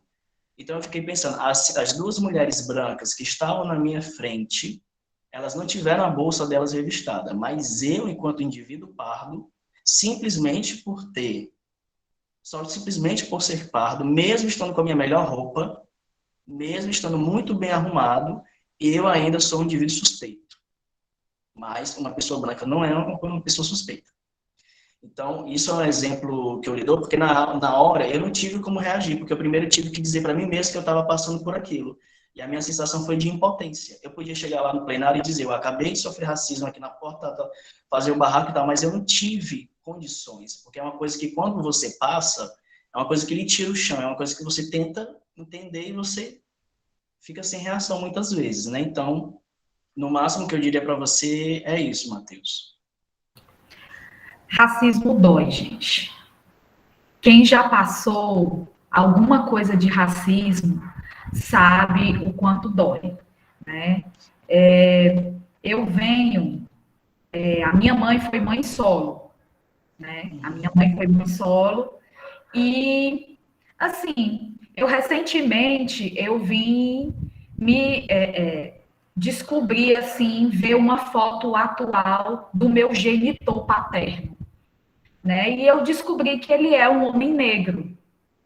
A família da minha mãe é uma família de pessoas brancas, né? Pessoas brancas, brancas mesmo, né? Tanto que se você olhar o meu irmão é um homem de quase 2 metros branco, né? Branco, loiro, né? Dos olhos castanhos claros, né? Então, esse é o meu irmão, né? Então, a minha família, a família da minha mãe é uma família branca.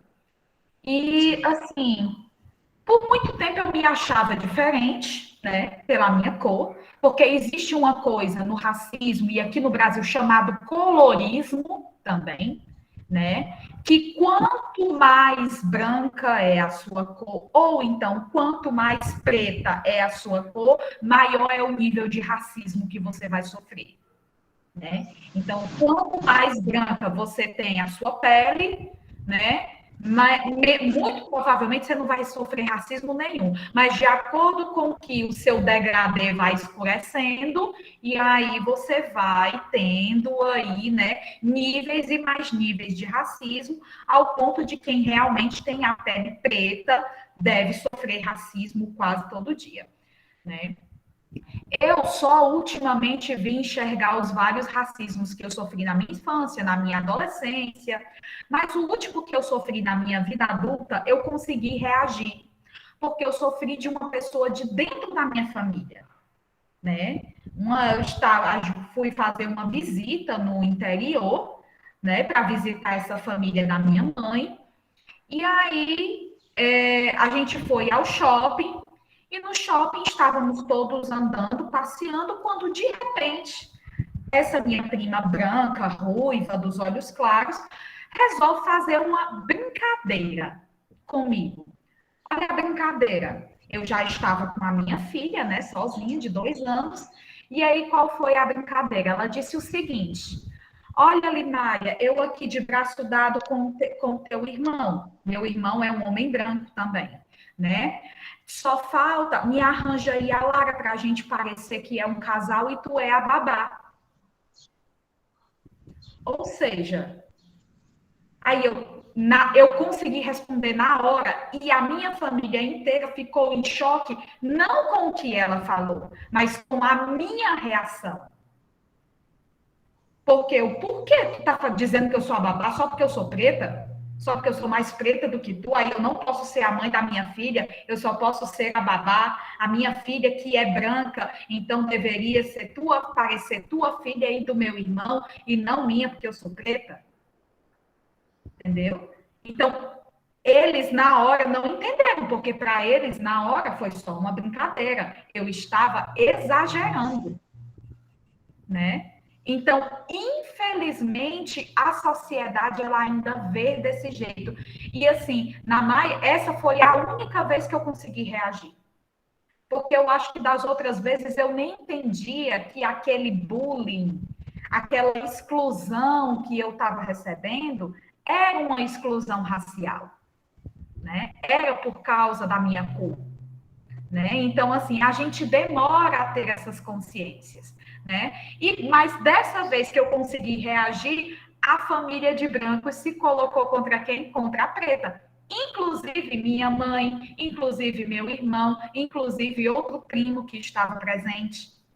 né? Acharam que eu estava o quê? Exagerando, que era apenas uma brincadeira, que ela não quis dizer isso, quando na realidade ela quis sim, né? Então, assim, é realmente muito complicado.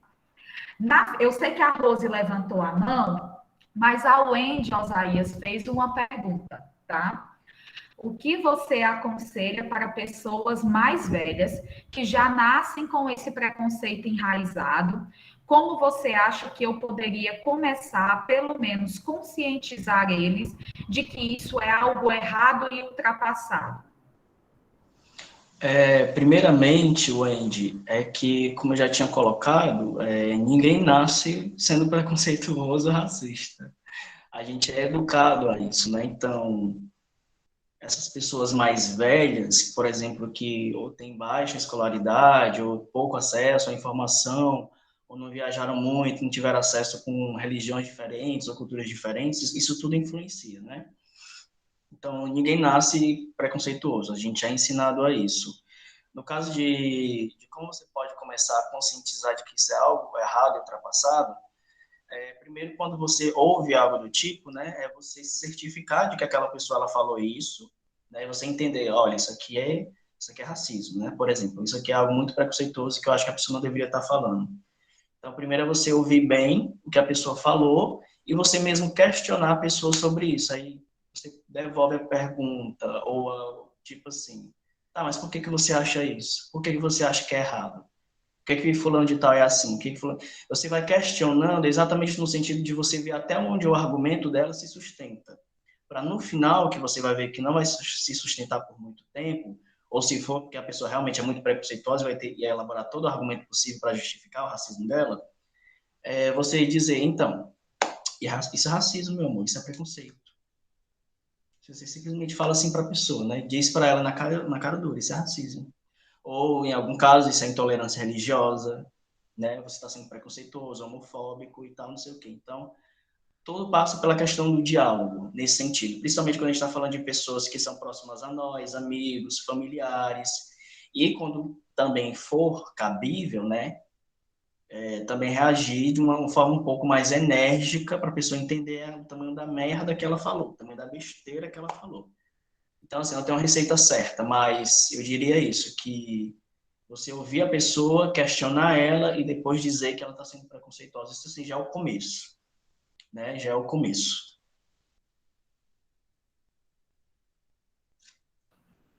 Prontinho, vai lá, Rose. Rose? Oi. Estão me escutando? É que eu estou no celular. Sim. Então, Estamos sim. primeiramente, eu gostaria de parabenizar, né, o Osaías. Assim, eu ainda não encontrei pessoalmente, né? A gente encontra muito pouco, que é um prazer quando a gente encontra vocês. Assim, é uma alegria imensa. Parabenizar por todas as suas conquistas e ver o quanto que você se agigantou, né? Cresceu, assim. É uma alegria imensa. Acho que só a gente, eu, a Limar, a gente consegue perceber, assim, sentir isso, né? É a melhor coisa do mundo. Então, assim, e quando eu vi a publicação do teu livro e conhecer o tema da tua pós, cara, eu fiquei. Eu não vou falar uma palavra aqui, não. Caralho, que massa! Sabe? Eu disse, nossa, porque eu sei que você era. Eu não sei se você deixou de ser evangélico, mas eu lembro, né? Que você era evangélico. Então, assim, foi um baque, mas um baque tão bom, sabe? Um baque tão assim, aqueles baques de você sentir assim, gente, para você ver o quanto que o conhecimento te leva a derrubar barreiras e a levar conhecimento para outros espaços. Porque eu acredito que o teu estudo está levando para aqueles dentro da religião evangélica que frequentam com você, enxergue, né, essa religião de matriz negra de forma diferente, porque ainda é muito preconceituoso, né? Toda aquela religião espiritualista, né, tem ainda um preconceito, e o candomblé é extremamente espiritualista. Eu acho massa isso do candomblé, né?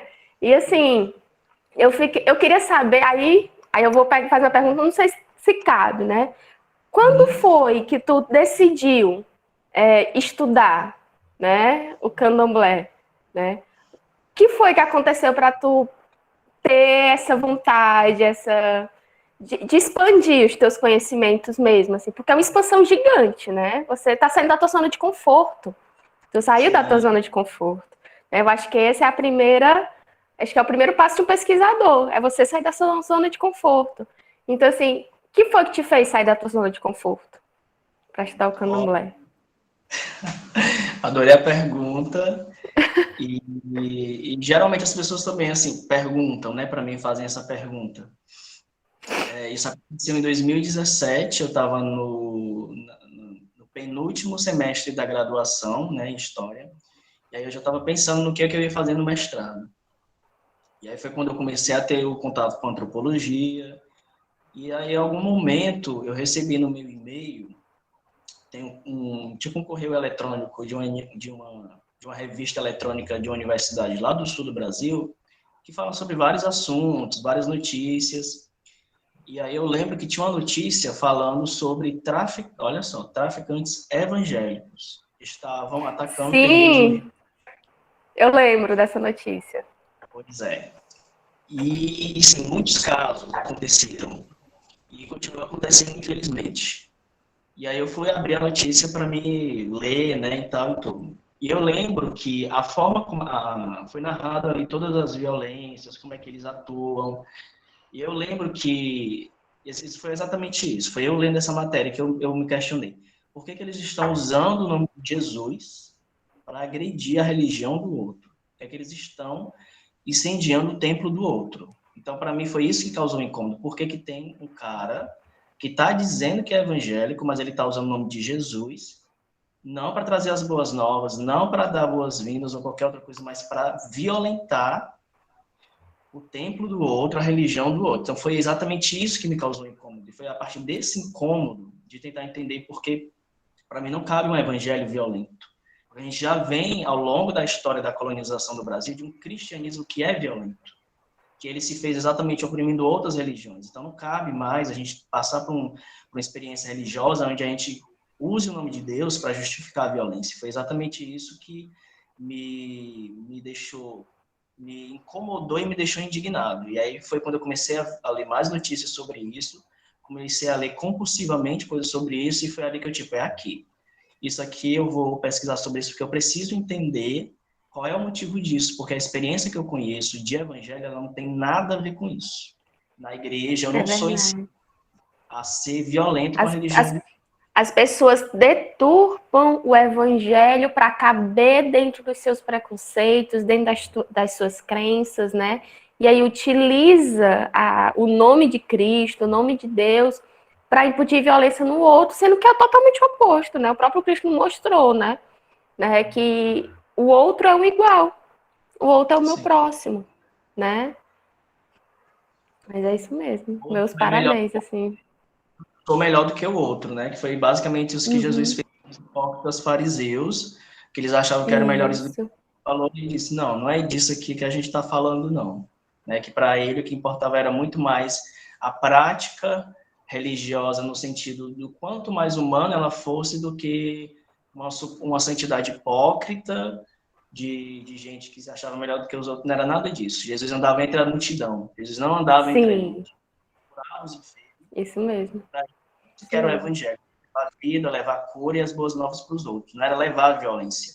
E quando a gente vê em alguns momentos que Jesus foi violento, por exemplo, foi quando ele expulsou os vendedores do templo. Porque o templo é o lugar onde você adora a Deus, não é um lugar onde você vai vender nada. Comércio religioso, né?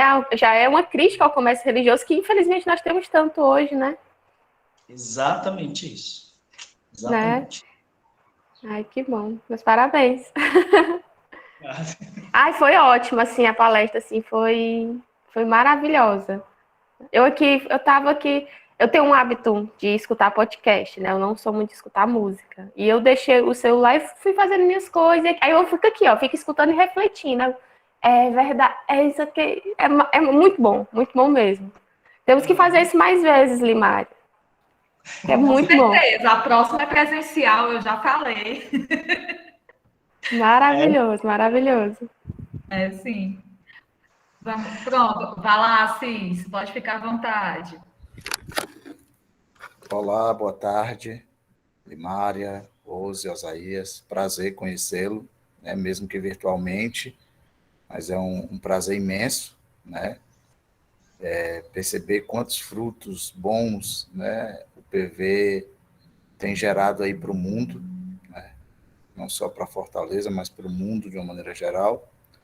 E quão bacana, quão rico é poder perceber, né, que a periferia, que as periferias têm tido voz, né? E tem tido voz cada vez mais forte, mesmo com todos os sistemas que a gente tem, né? Preconceituosos, racistas, individuais, né? Bem capitalistas e desiguais, que a gente sabe, né? Então é mais para parabenizar, né? E que, quem sabe, mesmo daqui para frente, com o PV novo, né? Aquele auditório muito bacana, muito bonito, a gente possa conseguir, né, representar, apresentar e ter um diálogo, né, quem sabe aí uma próxima etapa, um diálogo interreligioso, né, entre pessoas de distintas religiões, para ampliar esse espaço, né, para ter essas vozes, né, e a partir disso a gente compreender que, que a religião ela é um caminho, né, e existem várias religiões, então existem vários caminhos, né, então que a gente não seja egoísta de achar que existe só um caminho, né? Pelo contrário, que a gente possa dialogar sempre mais para percebermos do mesmo modo que existem distintas etnias, existem distintas religiões, existem distintas línguas, né? E que essas línguas não permeiem por esse caminho, né?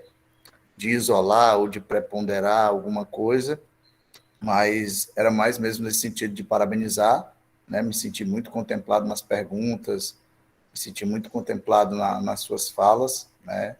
E era mais nesse sentido de parabenizar mesmo, tá? A Limária também, pela condução do momento, tá? E espero conhecer presencialmente.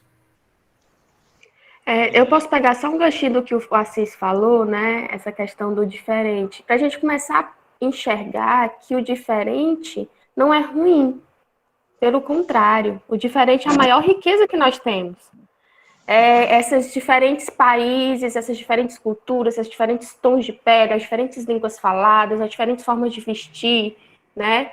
Que é a riqueza da nossa humanidade. Eu acho que só quando a gente perceber que o quanto que rico é ser diferente, né? E o quanto que tentar se encaixar dentro de uma caixinha só nos entristece, só nos causa dor, só nos diminui, né? Eu acho que a gente vai dar passos bem mais largos. E acho que trabalhos como o do Osaías, como de muitos religiosos, eu gosto muito, assim, eu fico muito feliz quando eu vejo, né, pessoas que saem de dentro das religiões para dialogar com outras, né? Eu acho que levar outro pensamento para aquilo, não sei se eu não estou conseguindo me fazer entender, né? Mas, assim, são sementes. Assim como o Osaías, eu tenho um amigo de faculdade, o Assis conhece ele, né? O Johnny, o Francisco, que ele é evangélico, ele é da Assembleia de Deus, mas, assim, ele é extremamente atuante, justamente nesse sentido de desconstruir determinados pensamentos da igreja, né? O Osaías é mais um fruto disso também, de desconstrução, né? O Assis é católico, né? Assis também é mais um fruto de desconstrução dentro desse pensamento, né? Então, isso é muita riqueza mesmo. E a antropologia, ela é muito, ela nos ensina muito, né? Como outra ciência dentro das ciências humanas, e não essa outra no sentido de menosprezá-la, mas de enaltecê-la. Pela antropologia, ela nos deixa muito claro, né? Que é na diferença que eu sei quem eu sou. Então, quando eu identifico outra etnia, outro povo, outra religião, eu reconheço o que é que eu sou, né? Qual a minha, né? A que grupo eu pertenço, né? A que comunidade eu pertenço. Então, as diferenças, elas são válidas, elas são importantes, né? Agora, o que a gente não pode fazer é deixá-las elas de maneira hierárquica, né? Mas sim buscar a igualdade. E aí eu vejo muito bem isso, né? E percebo tanto em distintas religiões, né? Poucas que eu conheço assim, mas de alguns momentos que tive de encontro com outras pessoas, eu percebo que o nosso Brasil, a nossa juventude, ela tem um futuro, né? É muito triste, muitas vezes, a gente escutar e que os jovens não têm isso, que os jovens não são aquilo, mas se a gente olhar as gerações mais novas, né, eu percebo que há menos preconceito, né?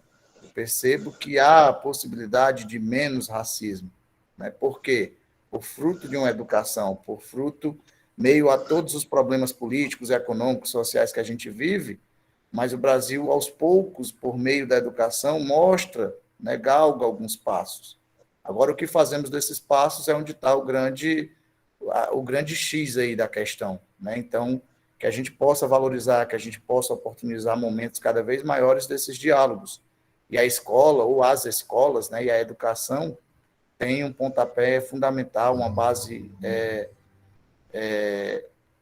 muito grande dentro disso, né, no processo de mudança, e essas mudanças começando das nossas estruturas familiares, né, das nossas famílias. E a partir daí eu acredito que a gente não consegue combater racismo vindo de cima para baixo, mas eu acho que é das bases que a gente vai construindo e vai modificando até chegar àqueles patamares mais, né, mais hierárquicos aí, que a gente podemos dizer assim, né? Então, acredito muito nessas mudanças vindo de baixo, vindo da base, vindo das periferias, e não essa mudança que vem dos centros, que vem de Brasília, dentro dessa perspectiva.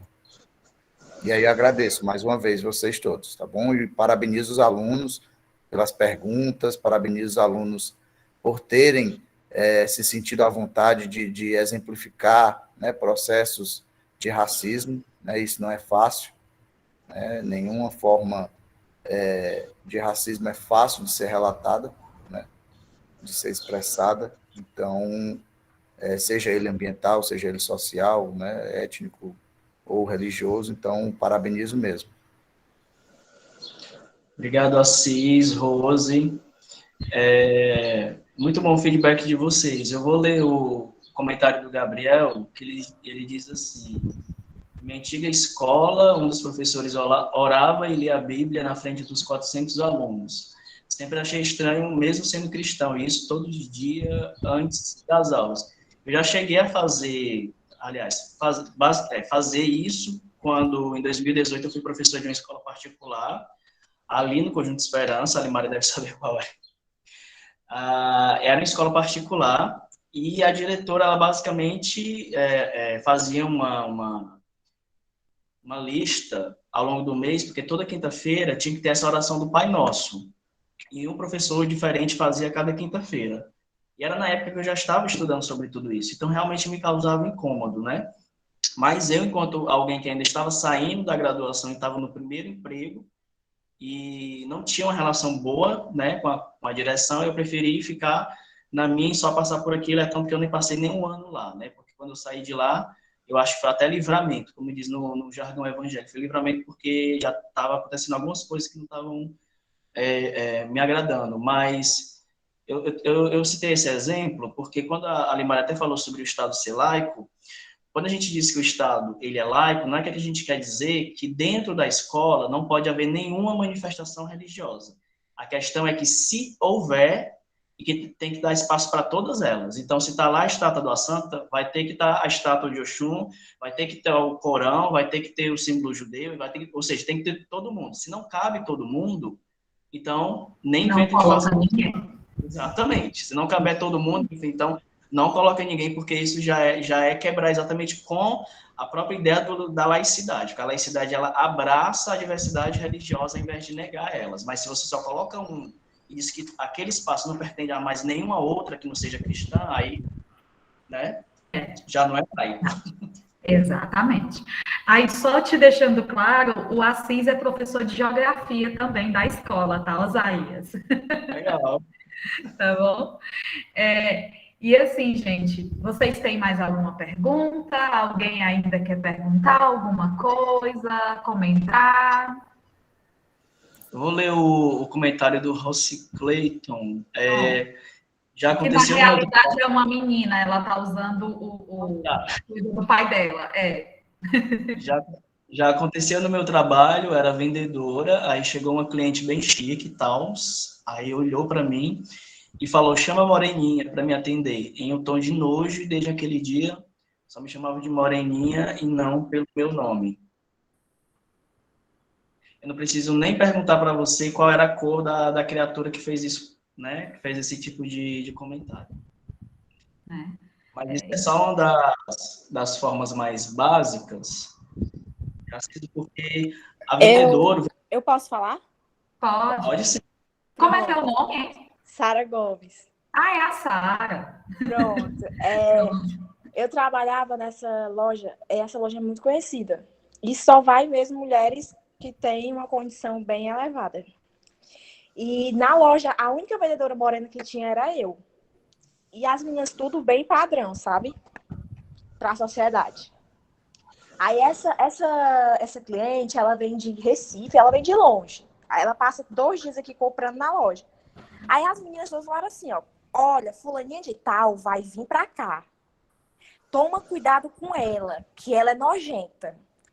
Com esse aviso, eu já fiquei bem na minha retaguarda, nem esperei ela chegar e fiquei na minha, bem quietinha.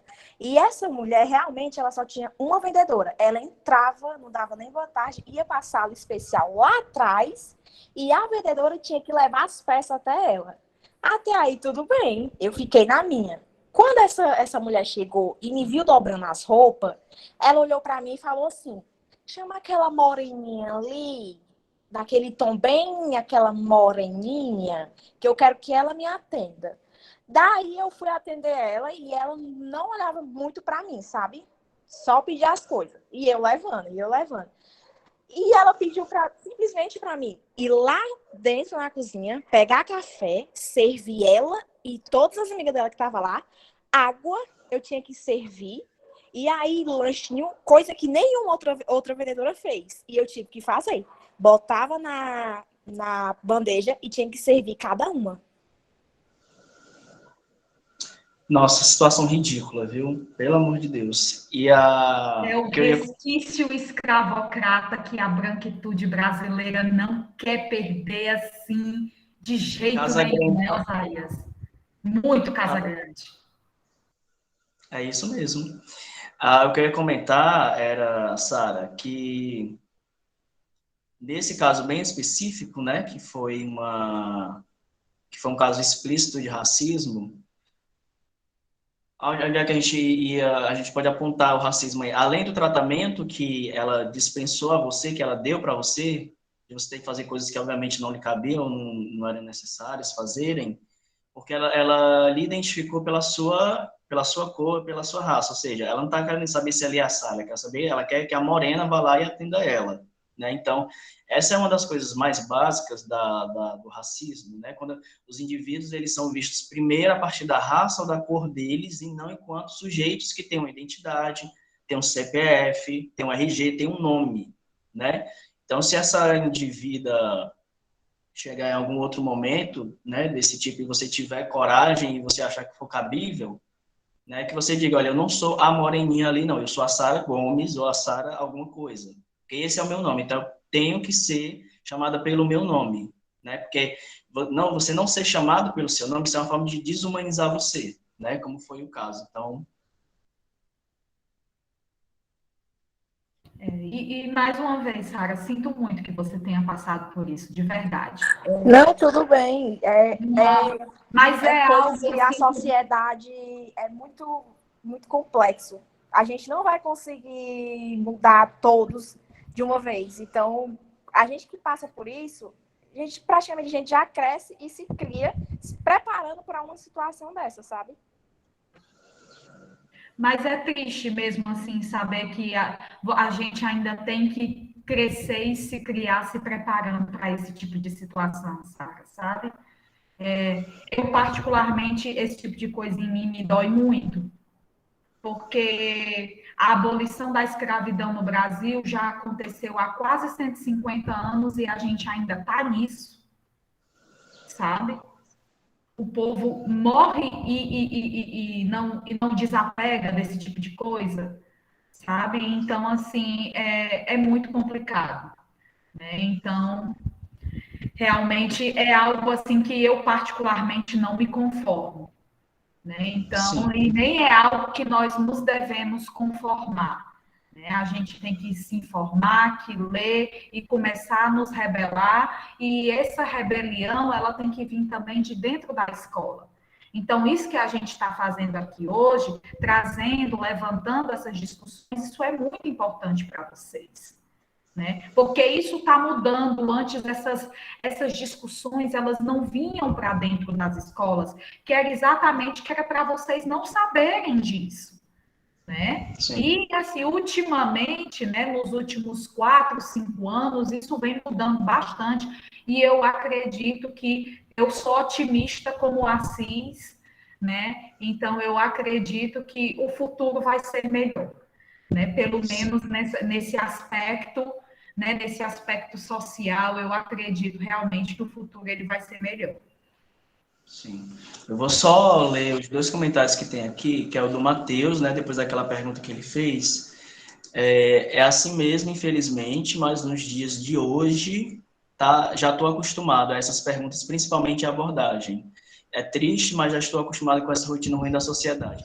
Matheus, a abordagem que você está falando é abordagem policial? Só para ter certeza. Enquanto ele responde, e tem um comentário da Wendy. Mais antigamente isso era ensinado desde criança. Isso. Exatamente. Se você quer ensinar uma pessoa a ser racista, ensine desde criança. Porque a criança, ela vai basicamente depositar toda a confiança que ela tem nos pais. Então, qualquer coisa que o pai falar, né, a criança basicamente vai acreditar. Então, realmente começa de lá.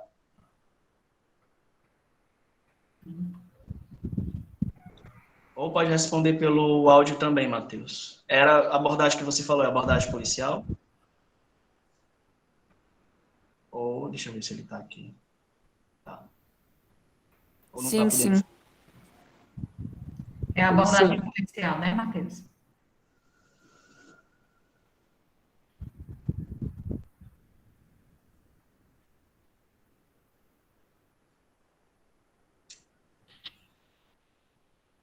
Bem, como não respondeu, então vamos seguir Era e fechar. abordagem, Hã? é abordagem policial. Foi Ah, abordagem policial. eu imaginei. Eu imaginei. Aí, quando inclusive, com policial é mais difícil ainda, porque a gente já se sente Intimidado. mais.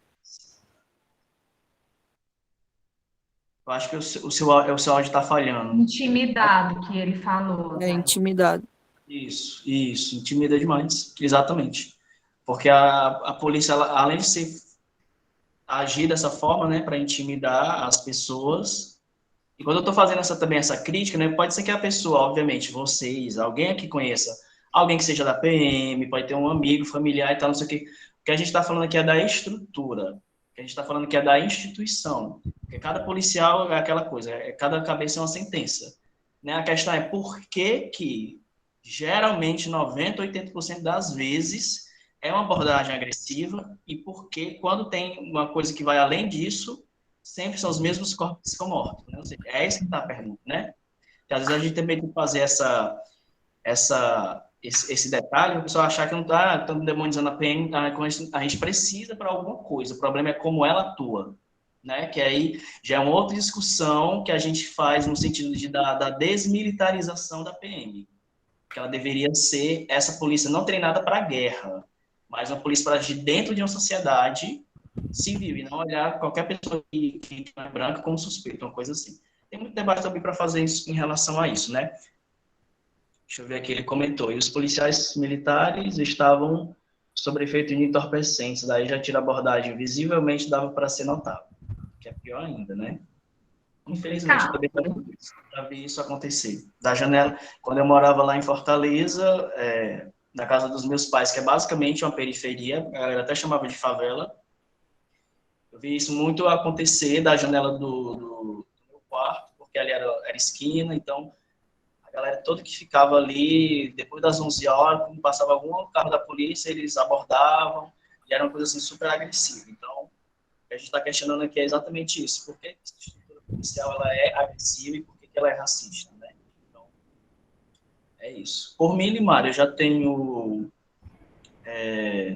né? Já comentei muita coisa e tudo. Já te usamos demais, né, Osaías? Gente, pois eu acredito que não tem mais comentário de ninguém. Eu agradeço aqui a todos vocês que participaram, a Rose, ao Assis, a Adriano, o Marcelo, que estavam aqui presentes, né? E principalmente ao Osaías, muito obrigada, foi assim maravilhosa essa tarde, né? E muito esclarecedora, né, de extrema importância. Então, assim, só a nossa gratidão, né, e a gente te espera presencial de verdade, tá? Muito obrigada, gente, parabéns a todos vocês e até uma próxima. Obrigado, gente. Tchauzinho. Tchau. Tchau. Tchau. Tchau, tchau, tchau. Tchau.